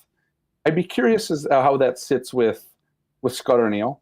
But I guess, I mean, he has to understand that he has to do, part of his job has to be, or part of his role in all this has to be, he's a candidate, right? Whether or not he's been, given assurances or anything like that, I would hope that the team wouldn't be giving guys assurances when they hire him, they're the next guy, because that's just not a good way to run business, I suppose. But I mean, he probably thinks he's still the front runner, and I would suggest he still is. But I think if you're a team that's doing your due diligence, you want to wait and talk to a couple of the guys, right? I would imagine if they wanted to talk to Dean Evison, they could have done that already. I don't think the Worlds is the same ssort of thing as the Calder Cup playoffs in the same way, same, let's say, importance. But yeah, I mean, I think if they're waiting for Todd Nelson, then that's the case. If not, I mean, maybe they wait till after the playoffs. One thing that Gary Bettman and Mark Chipman and Gary Bettman are really close. Gary Bettman doesn't really enjoy a lot of news happening during his playoffs, right? He likes to keep the focus on the playoffs. So, I mean, maybe Mark Chipman's just playing, the good guy card there and not kind of doing that. So it's hard to say, but I think Scott Arniel's probably still the guy. I mean, I talked to Alan Vigneault earlier this week or last week. I don't even know what day it is now. He told me it would be silly for them not to hire him. But I can understand why the Jets would be looking at this market and thinking, well, there might be some guys out there that you want to give a chance to make their pitch. And so, yeah, I mean, I just don't think there's a lot of we're still a month out from the draft, right? Like, I don't think that it needs to be done right away, but I would imagine it picks up over the next week or so. That'd be my guess. Good stuff. By the way, Gregory, I was just busting you up. I was just giving you a hard time. He gave me a red card and a move to strike from the record. So I will strike that. You have lots of great takes and ideas, and I was just having a little bit of fun with you. as I often do. You know what? You kid the ones you love. You've been doing a lot of Bombers as well. Yeah. And, you know, we were down there last night for the Taste of the Bombers event. Got a great chat with Kyle Walters. You know, saw a bunch of the veterans, you know, Brady and Nick, and Strevler was taking tons of pictures with everyone. I did get a sense from many of the players that they just can't wait to get closer to the home opener. Yeah. Although Nick Dembski in particular said that this is a bit of a different camp, in that, you know, there's more new guys. There's more legitimate positional battles than they've had in the past few years, even with the number of returning players coming through. Yeah. And next week's going to be really interesting, Scott. And I think a lot of this is going to happen on the field in practice, never mind that final preseason game, because as Walters told me, they got to turn around right after the game and within 12 hours make all their cuts and have that game day roster and then get ready to go for a Thursday game the following week.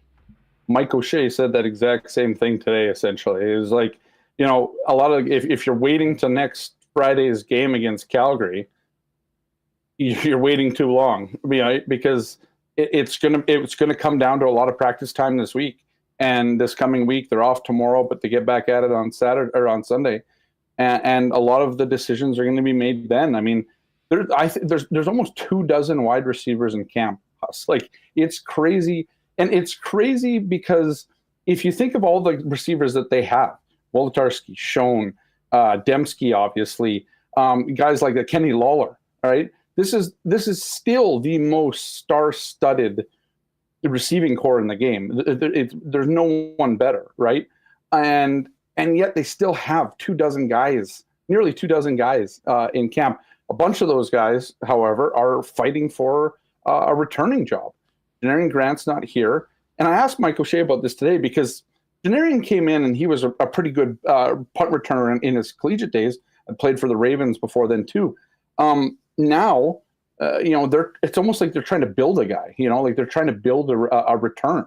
And they're trying to find a guy that, and one of the things Mike O'Shea said today is some of these guys have got to stop dropping the ball, right? Because that's been a large part of the returning game, or the returning practices right now over the last week, is there's been way too many drops, right? And so it's interesting, right? Like they're trying to replace a guy in Janarian Grant who was fearless, who caught the ball, who was super speedy, right? And he just understood the CFL return game. And so you got a lot of Americans that are in here at these wide receiver positions, a lot of smaller guys that can run really quick, but they're still trying to pick up on the return game and stuff like that. So yeah, there's a lot of battles there. There's just a lot going on. They're still trying to find a new defensive end to replace Jack and Jeffcoat. Celestin Haba likely has that job because Tywan Garbutt has been injured for the last 3 days. Since the SAS game on Monday. So he didn't play, or he hasn't practiced in the last few days. And the old Tim Burke quote, "You can't make the club from the tub," isn't going to help him. And so yeah, and there's some DB jobs that are still kicking around. There's a really good running back kind of / slot receiver in Jonathan Rosary that's doing well in camp, and they got a couple of rookies. The offensive line, they're still starting. The loss of Cam Lawson on the D line to sort of be that 1-2 with Jake Thomas. That's a bit of a blow to them. So they're looking for a couple of interior guys on the defensive line still. So I think the club looks good, and there is a difference in this training camp. And I think it's just that it's the turnover, right? I was talking to Jake Thomas the other day, and I did a story on Mike O'Shea, this being his 10th training camp and a decade since he kind of took over the helm. And that was sort of a thing. The first 2 years, there was so much turnover, right? And then they just got to this point where there's so much continuity from year to year. And now this year, there's been a little bit more turnover. A lot of the core is still there, a lot of the big names that you see. But yeah, it's been an interesting camp. I've only been there for a week. We're on, I believe, day 13 today, I believe it was. I've been there for the past week, but it's interesting. There's a lot of fighting for jobs, but you can still tell, like, this is a Blue Bombers team that is just full of confidence, right? Like, that came out big time last night. I bet, speaking yeah. with the guys. I mean, it's like, let's get going. They can't wait to get Montreal into their barn for June 6th and get things going on. Hey, where in the chapter of the extensive journalism training that you got did you figure out how to dive into Clevens Kirchhoff's barfing before each and every game, as you wrote about in the Sun? That's funny that you say that, because it just came. He literally said to me, like, he came out and said it. I had no idea. He comes out and he's like, because I was like, okay, well, what were the nerves like before the game? Because this guy's a CFL rookie, right? He played at UConn, but he's trying to make a University of Connecticut, for people don't maybe know the moniker UConn. But he said before so this is the thing he always does, right? Before games, he's a puker. To relieve his stress, he expels his stress, essentially, right? It's called a reversal in competitive eating. Yeah, sure. I'm sure it is. This is competitive football. It's just a way. It's a way that he does it. And he said he feels a lot better after it. It was funny. I talked to Mike O'Shea about it after, and he's like, yeah, I knew a lot of guys who did that. And we know there's guys that do this all the time, right? But it was like, it's like, I was like, oh, so you puked like 1 or 2 times? Because he brought it up, and I said, and he's like, no, like maybe 4 or 5.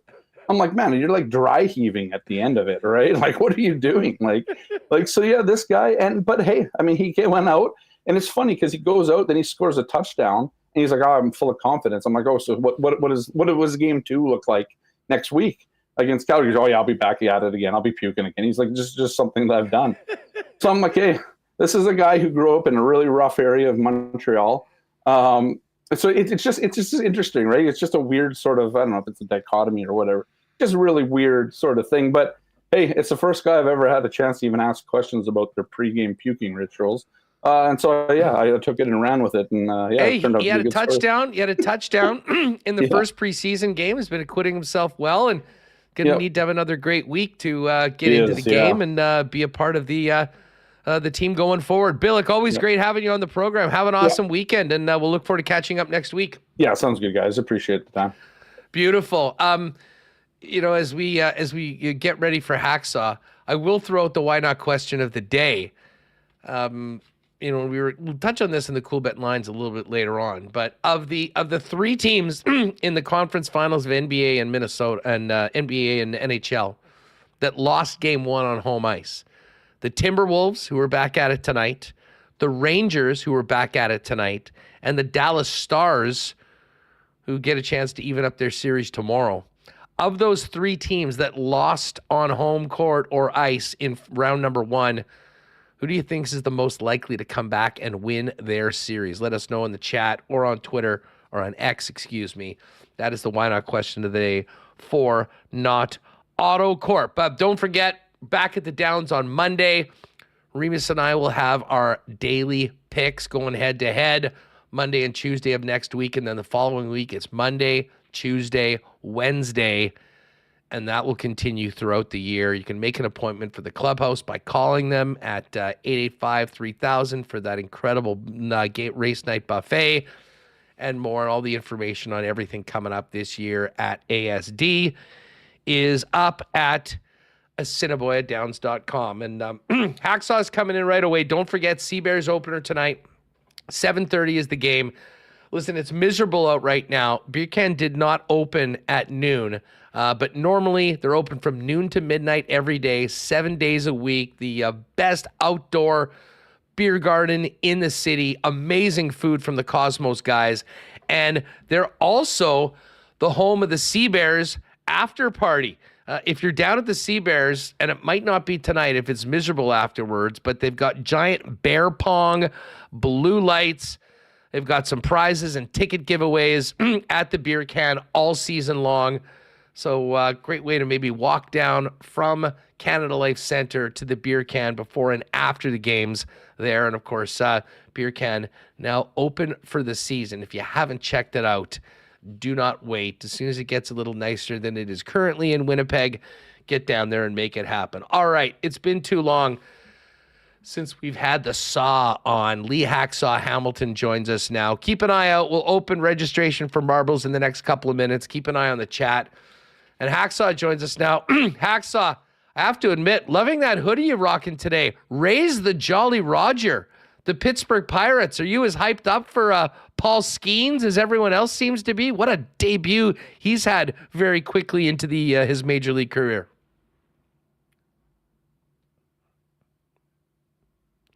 Welcome back, Lee. Welcome back. Disclosure. Wife is from West Virginia. Pirate fan. Got to keep peace in the house. By the way, I haven't been on for a couple of weeks, had eye surgery. I wore this the surgeon's office to make a statement, say, don't screw this up. So he laughed, and he knew who I was. It was really. How are you feeling? How did everything go? You're back on the road to recovery? Not yet. I've decided to do it all at once, back and eye. It's been hard, but I'm here, and I'm grinding every day, and I'm still doing my podcast. I did something you haven't done, though. I did a 2-continent podcast. My co-host, John Riley, who's also based in San Diego, he went abroad. We did a 2-continent podcast. He was in Ireland. I was in Oregon.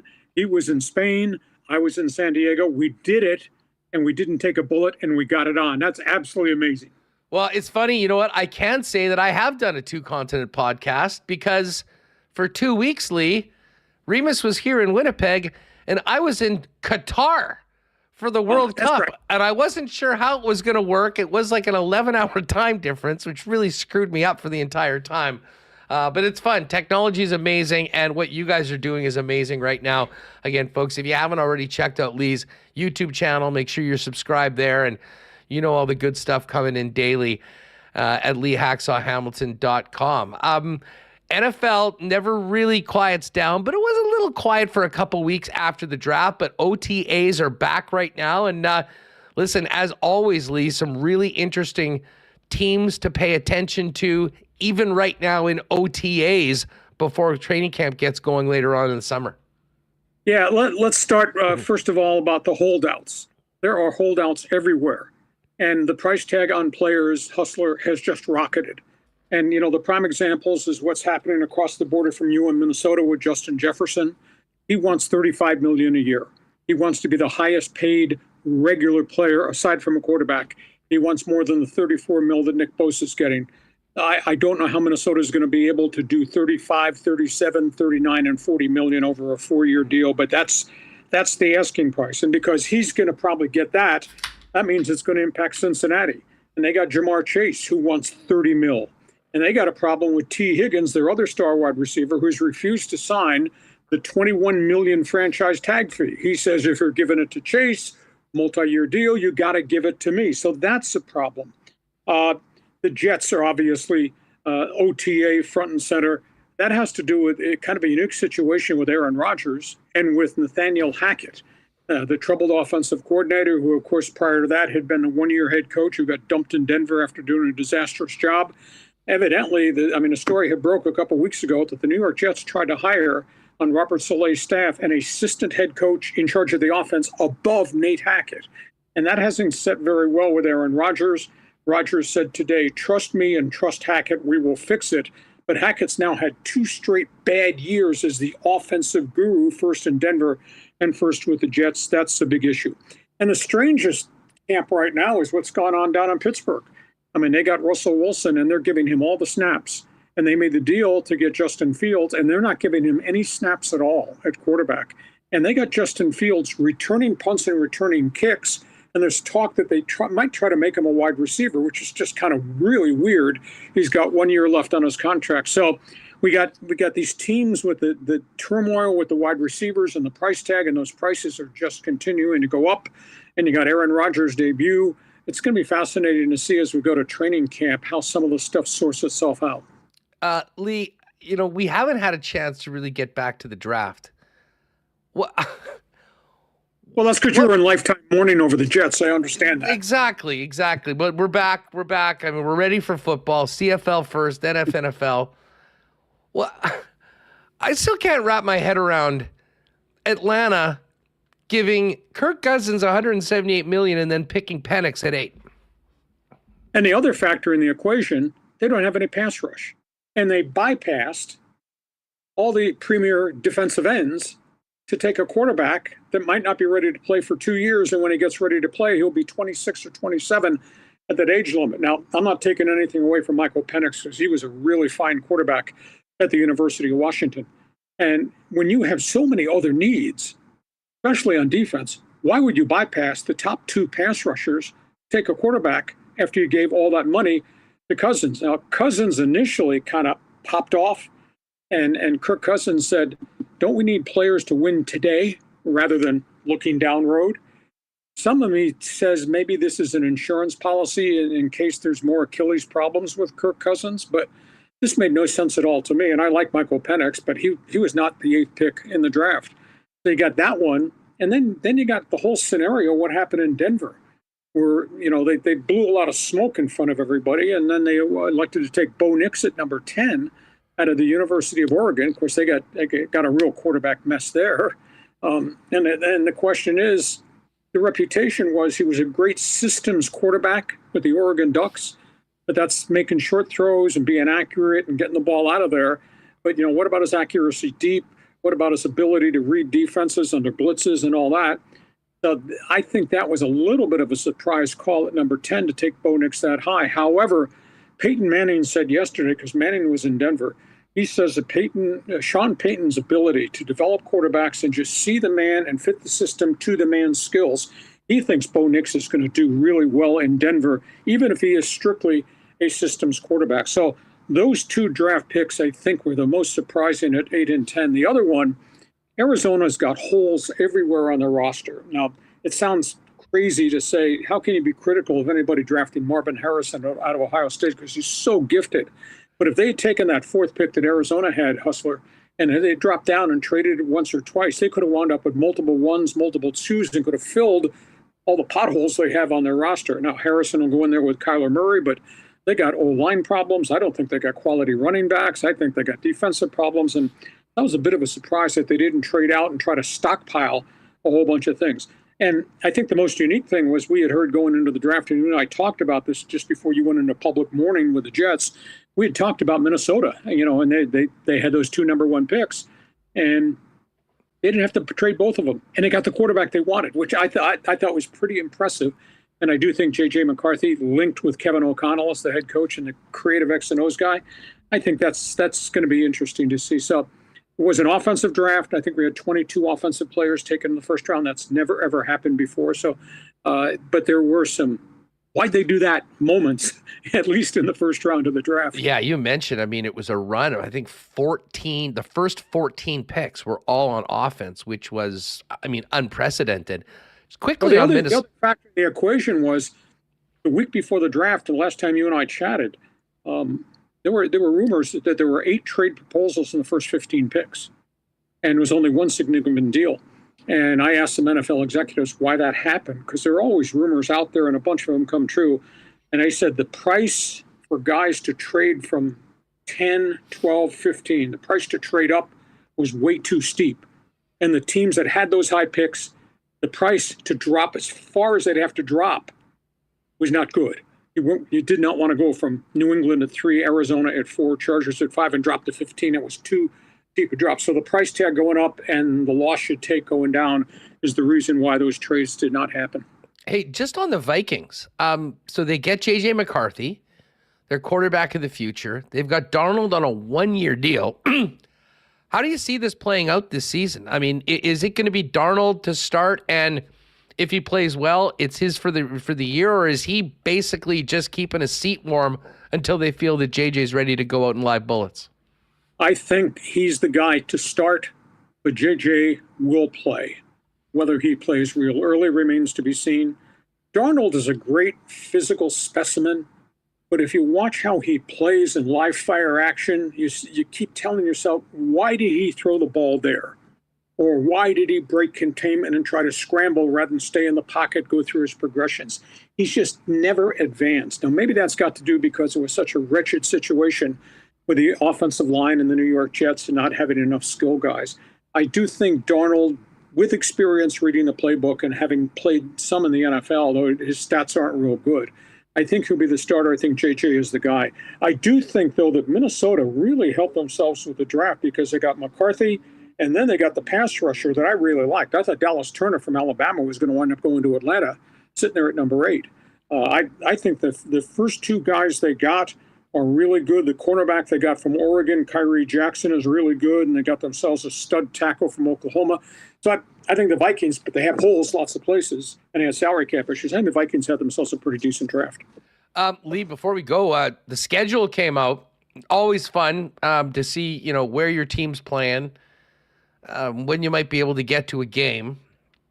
The NFL is certainly going all in on the Jets. What do they have, 7 primetime games in the first 10 or 11 weeks of the season? They missed out last year. He better not get hurt again. We may have to go through what we did last year on that. But, especially as it pertains to television, the TV contracts, I mean, what did you take away from the schedule? And what are fans going to see that maybe was a little different this year than in the past as it comes to the way the NFL is distributing their matches? Hustler, got a lot of loose change in your pocket? Because to see these games, you're going to have to subscribe to everything. And I think there's a negative spin to that. They're playing football games this year, Andrew, every night except Tuesday. That's the only night of the week they're not playing games. They're going to Black Fridays, they're going to Thursdays, they got Saturdays, they got Mondays, they got 2 on Christmas Day, on Wednesday, which is subscription. I'm just wondering if there's going to be a lashback from John Q. fan, because obviously there's dollars out there on the street corner for streaming, but that means John Q. fan has to pay for each of these streaming services. And I wonder if there's going to be a lashback. Kansas City plays every day of the week, with the exception of Tuesday this season. I mean, that to me is screwy. And although Andy Reid did not criticize the league, the reality is your game prep is really impacted if you start playing on a Wednesday and then you're playing on a Thursday, and they're going to be on the Black Friday game, and then there's Saturday and Sunday games at the end of the season, and you got Monday Night Football. So, I think Kansas City takes a big impact. I'm just curious how much deeper this is going to go before there's going to be a real negative response. And it hasn't been reported yet, but I've been told that the network partners, I'm talking about Fox and CBS and ABC, and to a degree Sunday night NBC, they're upset because what happens if you start distributing all these other games to streaming services, and they got to have some of the marquee games, you're diluting your week-to-week schedule for the big partners that are paying the massive money. So I think there's going to be a little spillover here, and I think the NFL probably needs to be cautious because at the end of the day, I don't think we all want to see a hell of a lot of Indianapolis Colts and New York Jet games on our TV and what's supposed to be a primetime game on the big networks. Yeah, well, the Jets are on primetime nonstop, as we mentioned. It's going to be you're going to get your fill of Aaron Rodgers early in the season. That is for sure. Always great having you on the program. Fill people in on what's cooking over on the YouTube channel as well as on the pod. Well, when you're done, we're doing a special Friday YouTube channel because my co-host got stuck trying to get out of Spain and Portugal. But we're going to do a Friday afternoon show. But we'll be back on our regular Monday schedules, Monday at 1 p.m. Pacific, Thursday at 1 p.m. Pacific. When you're done telling them what's going on in Canada, I tell your people what's going on in the U.S. But hope your viewers, we do get a lot of responses on our fans forum. It's kind of cool, the O Canada network that we've developed. But we tell them subscribe to what we're doing, so you'll get all the alerts. After you're done with Hustler, then you'll know what Hacksaw's doing. Yeah, well, you get ready for a WST raid. We always love having our crew roll in and say hi to you and the gang at the Hacksaw Network. Lee Hacksaw Hamilton on YouTube, and, of course, LeeHacksawHamilton.com. Have a great weekend, Lee. Great to talk to you, and I hope you're feeling better. Good deal. Thanks for the time. Glad to be back on Beer Friday. We'll hopefully catch up next week. We'll crack one for you a little later on. There's the man himself, Lee Hacksaw Hamilton. All right. If you haven't already, now is the time to put in exclamation mark marbles. Got to get in if you want to win, and make sure you're subscribed to the channel. Hit that subscribe button so you're eligible to win one of the exclusive WST hoodies we've got for our winners. We'll do a quick last call for marbles. While we're doing that, I'm going to take a quick look at our Breezy Bend golf report. And how about the WST bump for our guy, Aaron Cockrell, the lone Canadian, and of course from right here in Manitoba, in the field on the DP World Tour, joined us on Tuesday. Aaron, with back-to-back 5 under 66s, is tied for 4th right now at the Soudal Open in Belgium. There's a Spanish guy, Elvira, who's leading the event at 14 under. Ross Fisher is at 13. A French golfer at 11. And then our guy, Aaron. So, man, great to see him playing well. He had some time off before this tournament. And a nice result here would really help him in the overall DP World standings after that great start he had. And hopefully he can carry it on into the Canadian Open next week, where he will be representing our province at our National Open. Yes, and his comment saying, the breezy golf report here is wet. I don't think there'll be very many rounds played at Breezy or elsewhere over the course of the next couple of days. Hopefully we'll get back at it later on Saturday or on Sunday. As far as the PGA Tour goes, the Charles Schwab Challenge, formerly known as the Colonial, Davis Riley's at 7 under right now, playing the back 9. Sungjae Im and Keegan Bradley at 6, a group at 5 under, including Brian Harmon and Webb Simpson, Tony Finau, former champ JT Poston, and Zach Johnson, all at 4 under. Scotty Scheffler, great round today after a 3 over yesterday. Excuse me, he is at 3 under par. All right, let's get Remis back in here just before we get to the Coolbet lines. And great stuff from Hacksaw, Billeck, and Marat. Yeah, it was great stuff. Haven't had Hacksaw in a while. I keep saying, Hacksaw, we're going to talk about the Jets losing. That's why he keeps reference there in morning. So, a lot going on in the U.S. with the TV contracts. You have the Thursday night game on Amazon Prime. You have the Christmas game on Netflix. And, they got some others. I think Peacock had a playoff game. We're pretty lucky here, the way they did the rights in Canada, that Bell just bought every game, and they've all been on TSN. So we haven't had to deal with having multiple subscriptions. You kind of in MLB, you got the Friday night Apple TV game. The Blue Jays have been on that a couple times, and they're not on Sportsnet. But yeah, that what's going on in the NFL or in the U.S. with the NFL broadcast, very interesting how it's all fractured with the streaming, and you have to own so many different things. I think people are getting kind of sick of that. And one thing, next year in hockey, we're getting that here where the Monday night game on Sportsnet is moving to Amazon streaming. And we'll see what happens with the next NHL package when that expires in Canada. They're already dealing with the NBA changing next year, Amazon getting a game, and the NBA with TNT ending. And what's the other one? TNT ending, going to NBC, and ESPN getting their package as well. So intriguing that the whole TV package and the streaming, what it means for Canada. Not much right now in the NFL. I do imagine they're going to put some games. They're going to make you pay. Oh yeah, TSN Plus. I already subscribed to TSN. You used to get it for free. Now I got to pay them $8 extra a month. But they had Sea Bears. The Sea Bears are on the CBLs on TSN Plus. They have had the CEBL, which has been that's been great. It's sign of the times. And you mentioned the NBA. People I don't think really care which network gets it. Everyone is pissed off that Shaq and Barkley and Kenny and Ernie are done. Apparently, as this week in the NBA, no longer with TBS. Ernie's got a contract with TBS. He's not going anywhere. Really, really unfortunate. But yes, at least for this season, we should be good for the NFL as long as we've got TSN.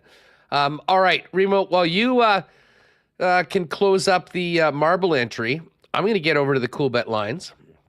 Tonight, in the NHL, Panthers and Rangers is a pick'em. -108 on either side. I'm riding with the Rangers in this one. I think they tie the series up. Although the Panthers have looked amazing throughout the playoffs, and man, they played a strong game in game number 1. I still think this will be a 6 or 7 game series. So pick them tonight. I'm going to ride with the Rangers. Tomorrow, Oilers Stars game 2. Oilers +114. Stars -134.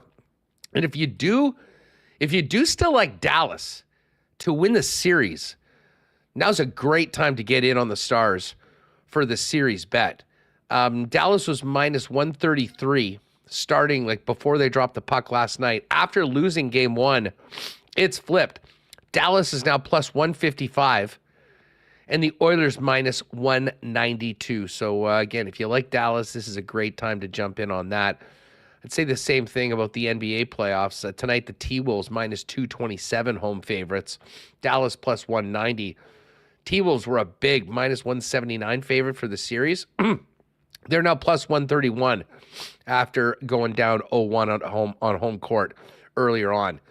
Mentioned tonight, and if you popped in a little later on, looking for a great spot to go for happy hour, some wings, a few beers, and tune in to the Boston, Minnesota PWHL Championship. Our pal Liz Hood's hosting over at Next Door at 116 Sherbrooke. I'm going to pop by there after the show and take in some of it. Minnesota minus 149. That series 1-1.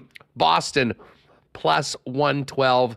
They're going to be doing some giveaways, some prizes, a little trivia as well. This will be hosting the entire event. So would love to see you down there Next Door, 116 Sherbrooke. And if you do want to bet PWHL, it's there. The Blue Jays are back. Manoah's on the hill tonight. They're a minus 123 favorite against the Tigers. Tigers plus 105. And I did do a Ride with Huss exclusive. The Jays are back with the jacket. Manoah had that great start last time out. We like the Jays tonight. My guy Seth Lugo and the Streaking Royals to win. They're again Tampa Bay. And the Houston Astros taking on the lowly Oakland A's. We put this one in at plus 435. It's boosted to plus 500. That's there in the exclusives. And then the Nasty Shack got into it as well.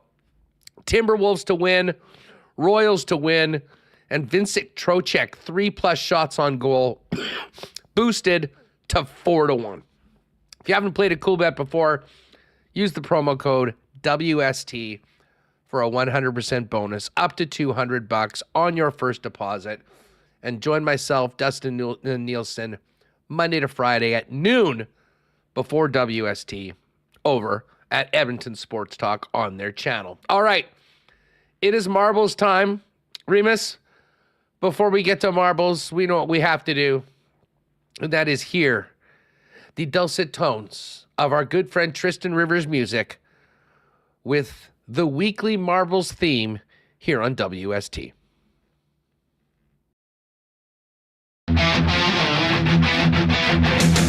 It's Friday, another week of work's gone by. You deserve to treat yourself, maybe an ice cream cake or a bottle of rye. From the whole day until that you can't deny. Why use effort even for pleasure? You find luck with high. It's time to do a marble race. No to separate and best to worst. Marble race. It's just like marbles with the punctuation first. Marble race. Don't spell, you will suffer Rolex fate. Marble race. Get to your mark before it's too late. Yeah, set go. All right. Shout out to Spency 5 Sensey, who's in from the Lock Shop crew. There's some WESTers and Lock Shoppers coming in. Nasty Chat Parlay and Ride with Huss. Hashtag easy money. Hopefully. I love it. Yeah, Huss needs to drink out his cold this weekend. I know. Yeah, like I actually feel pretty good. But just in the last 36 hours, started to get a little congested, a little bit of a head cold. But it's nothing like when I was really sick about a month ago or so. So we'll try and boost that immune system as opposed to destroying it for the next couple days. Remo, what's the story? What's the story on the marble race today? We got 240 entries, I think. Wow, 243. nice to see everyone out ready for the weekend. People aren't outside; they're inside, getting ready for marbles. Yeah, I guess because of the weather, people know that it's a marble race. A bit of a bump today. 350 people in chat. What's up, everyone? Hit the thumbs up. Hit the subscribe button as well. Everyone knows to come out for marble Friday, I was scouting some of the tracks before. I think I got a good one. It's called Celebration Rate Map. Which Ooh, leads I me like to- it. I tested it, not just a name, so we can see how that is. And I gotta be honest, I am feeling it was pretty cold and windy at the stadium. I was wearing a jacket and a hoodie, but I'm feeling a bit today, but also feeling pretty good. So I'm just saving Yeah, the names. I think there was a few people that maybe snuck into the Bomber store yesterday and got a hoodie Yes. ahead of Bomber season. They had a nice little discount in the pamphlet, and you could combine that with your season ticket holder discount. So there was some definitely good deals to be had as well. Some great food, but it was a little chilly as opposed to last year, which was an absolute scorcher. I remember being there. It was like 31 or 32. So we know the weather around this time of year can be all sorts. By the way, just while you get that set up, for people that are wondering about the weather right now, Gold Eyes have already canceled the game for tonight. Which is great. Doubleheader tomorrow planned, and then the series finale on Sunday. I am just looking at this radar right now, and we're about to get it consistently in Winnipeg for the better part of the next few hours.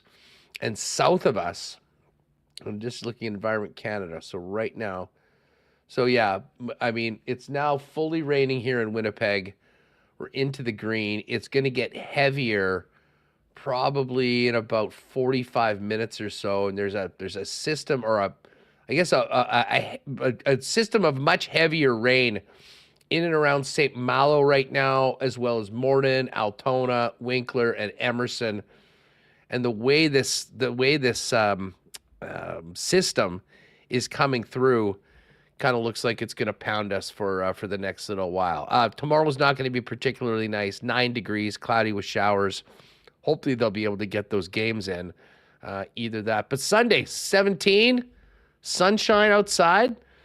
So, hey, you can plan any work. You can do that Saturday morning. You can head to the ballpark in the afternoon for the Gold Eyes. I guess it's second day game because they did play yesterday for that schools game at 11 a.m. And tonight, if you're able to go to the Seabears, great. You're able to join us at Next Door, watch some hockey, and enjoy some great food and beverages down at 116 Sherbrooke. So there's plenty of options. And then tomorrow, you won't have a lot of time to do a lot of work outside. So you can think about it, though, and maybe get the proper equipment for those things. The big sale at Consolidated Supply, 1395 Niagara Road East. Tomorrow, 10 to 4. 10 to 2 on Sunday. And don't forget the Royal Sports tent sale as well. You'll want to get in and check that out on Saturday and Sunday. All right, Remo, let's drop some marbles. See this track. Yeah, let me link it up. A lot of people giving a shout. Bombers Fan Fest is on Sunday as well. Yes. And Mr. Hammerdance has been spamming our chat saying Strongman Saturday in Tolstoy, Manitoba. Whoa. Yeah, I got a Strongman competition? Where is Tolstoy? I never even heard of it. Tolstoy. I'm Googling it. You are. It is a hamlet, as they call it. And I'm looking at this. Tolstoy. You do the marbles. I'll get this. Okay, so it is. It's just north of the border. Just east of Emerson and a little south of St. Malo. Strongman competition in Tolstoy. That would be an interesting thing to check out. I know someone gave us a shot that we have perimeteritis. Absolutely not. I love going to the events. Perimeteritis? Perimeteritis. That's like city people that don't know anything. I give my friends in Charleswood a hard time for never crossing Route 90 to the east, but no, we're gonna get out and check out some of these events this summer. Unfortunately, for the strongman thing in Tolstoy or anywhere else, it doesn't look like it's going to be particularly nice. So we hope that the weather will at least just move through here quickly. We know today's a write-off. Hopefully tomorrow won't be an entire write-off, and they'll be able to get that doubleheader in down at the ballpark.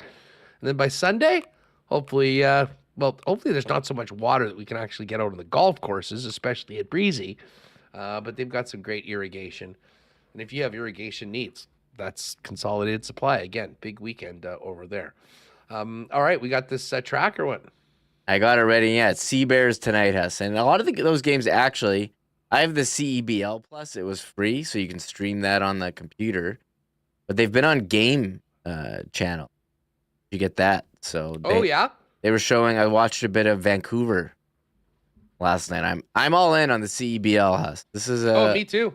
It's like CFL but basketball.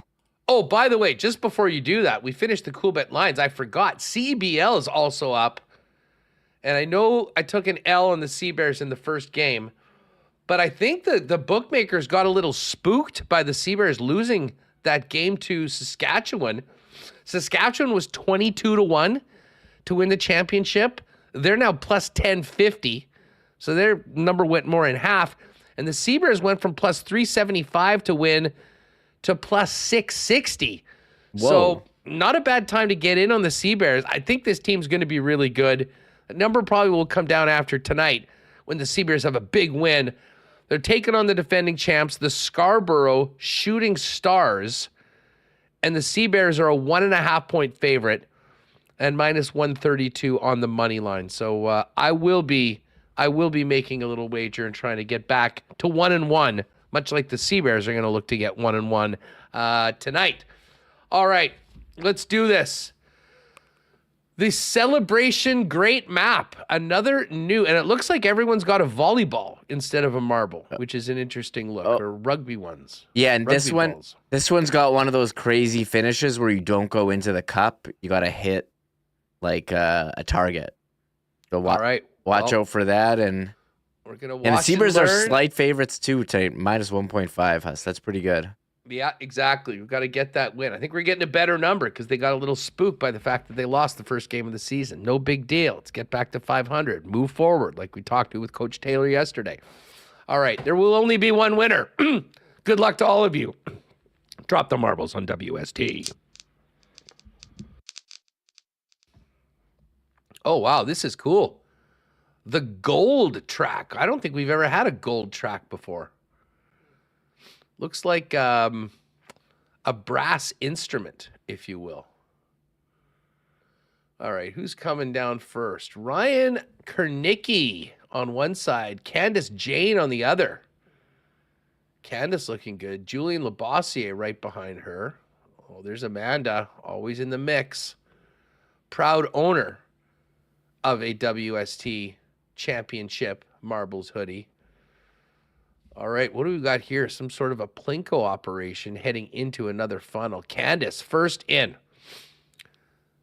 Candace, Charlie Horse, Yakman, Cruiser 24. There's Larry Eloy, Noam Grodecki. Ooh, what are these balls doing? Some rising brass balls in between. That might just be decorative, I think.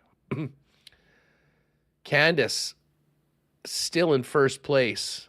She's on one side. Charlie Horse and Yakman still chasing Candace into this next brass funnel.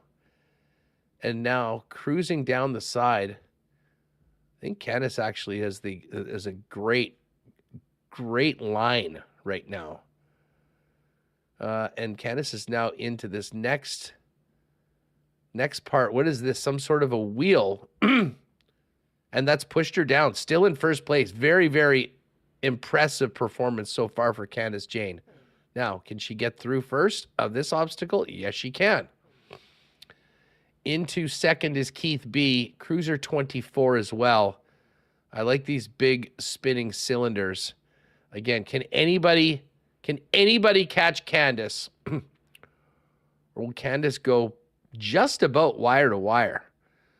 It's tough to do it, though. It's getting a little more congested in the big cylinder.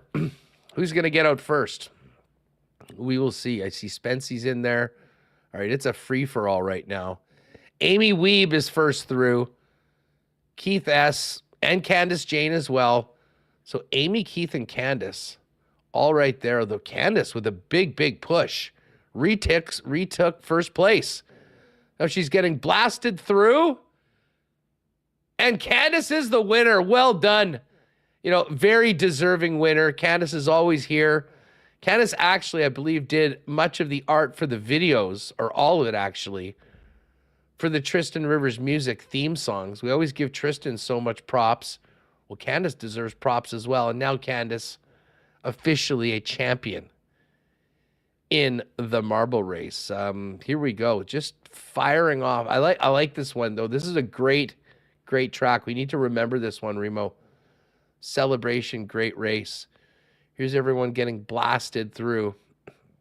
What was most impressive about Candace winning that, Reem, was the fact that she was first for so long, then actually lost the lead coming out of that big spinning cylinder, and then just with a perfect line, gained a little bit of extra momentum, headed just past Amy Wiebe, S. Elder, and Tony Pop, and got that win. So, Candace, way to go. Top 10, Candace, Amy Wiebe, S. Elder, Tony Pop, holy smoly.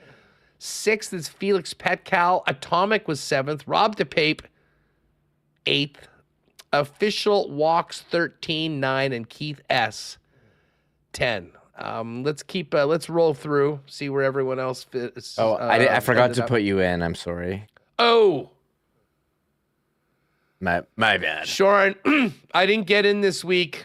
I blame the Marble Master. That has to be a push. I can't take an L if I wasn't in. Yeah, there's Bozeman, 47. Bozeman, 47. 47th. All right, still a nice performance. Tiquanapali's right there. There's Royal Sports. Theo Seegers, Royal Sports, getting ready for the big tent sale tomorrow. Spency 5 Centsy from the EST crew and the Lock Shop. Nicely done. VR Montenegro as well. Jet Oil Tom. There's Matt Hyman. Matt, oh my God, Matt had such heartbreak last week. There's Amanda, top 100. Not bad, Amanda. Hope you have a great weekend. Maybe I'll see you. Tristan Rivers Music, 122. Not bad. But Candace Jane, Candace, the story of today. Wayne Bretsky, nicely done. Cosmic Tales, my neighbor. What else do we have here? There's Royal Marshall Karan. What's up, Marshall? I had a meeting on Wednesday at Confusion afterwards with a prospective client. And all of a sudden, one of the waitresses popped by, put a beer in front of me and said, "Oh, this is from the guy at the bar. He says to tell you, you talk too much." And I laughed. I turned around and saw it was Marshall. So thanks again, buddy. Great to see you. And I know Marshall just got tickets for the Gold Eyes game as well. Mike Wynn, you finished. Trevor Red Ranger, a recent winner. He got out. Here's everyone else that got top roped at some point. Oh, Ross Ransby, a top rope. Tough one for Roscoe today. Here's everybody else that was not fortunate enough to make it across the finish line. I see Gregory in there. Paul Carr all the way down to Krugs. Well, fun week. A short week. We packed a lot in over the 4 days, Reem, and now a weekend and we get back next week. We'll stay on top of what's happening with the Jets, the Stanley Cup playoffs. I think we'll get into a little more blue. It'll be more fun to talk about the Blue Jays now that the Jackets back. They're hitting home runs and winning some games. And, of course, Bomber exhibition game next Friday, going right in to cuts the next morning. And then week 1 preparations fully underway for Mike O'Shea. So we'll have to maybe hook up with DT beforehand, and certainly Ed Tate at some point next week as well. Yeah, we're getting into CFL season. Going to be doing a lot of previews, I'm sure. I was talking with Dave Naylor, said we'll get him on before the start of the season. So lots coming down, and Jets head coach watch continues. Maybe they'll drag it out until July 1, and we'll be following the rumors. Whatever the insiders are saying, we're all over that. And I think, I see Pierre LeBrun just put out a free agency watch as well. The draft around the corner. And the Stanley Cup, the conference final, the Stanley Cup final. We got 4 great teams left, including Connor McDavid and the Edmonton Oilers. I don't know. I might be a believer in Edmonton, Huss. I didn't think they could do it, but I have enjoyed the Oilers' failure for the last several seasons. It's been great to watch, but I mean, he's a great player. You want to see great players do great things, and there he was yesterday with the overtime winner. So I'll be tuned into the Stanley Cup playoffs all weekend. I did love it today in the lock shop. We were talking about the game, and everyone's all horny for the Oilers after the big win. And then inadvertently, Dusty managed to bring up a certain event that happened in the Jets-Oilers series a couple years ago, and I got to remind everyone that the Jets did sweep Edmonton 4-0 in that series. A small bit of consolation as the entire country looks to see if the Oilers can be the team that ends the Cup drought. Hey, good one last night. It's going to be fun. Great stuff. I mean, we've got Blue Jays tonight. You've got the Stanley Cup playoffs, the PWHL playoffs, which is on TV as well. And if you do want to watch that, head on down. We'll see you at Next Door around 6 o'clock for that one as well. And, of course, the Seabears opener. The Gold Eyes are at home this weekend. They're not playing tonight, though. If you tuned in late, they did cancel that game ahead, knowing it was going to be brutal. Planning for a doubleheader tomorrow. And then hopefully a really nice Sunday afternoon game, getting back to some normal temperatures at 16 or 17 or 18 with some actual sunshine. In the meantime, maybe I'll see you folks tomorrow if you're popping by Consolidated Supply, 10 to 4, 1395 Nacra Road East. I'm definitely going to make a pop in there, and I will also be checking out what the gang at Royal Sports has with that massive tent sale. I never miss one of those. And at the ballpark as well on Sunday. But tonight, Next Door first, then Seabears a little later on.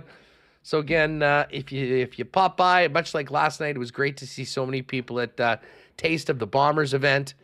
And we really appreciated the feedback on the show and everyone that said hi and that they're listening every day. Do as well tonight. If you see me tonight at Next Door, we'll get down there for a little happy hour, something to eat around 6 p.m. for puck drop in the PWHL game. And then 7:30 tip-off today at Canada Life Center.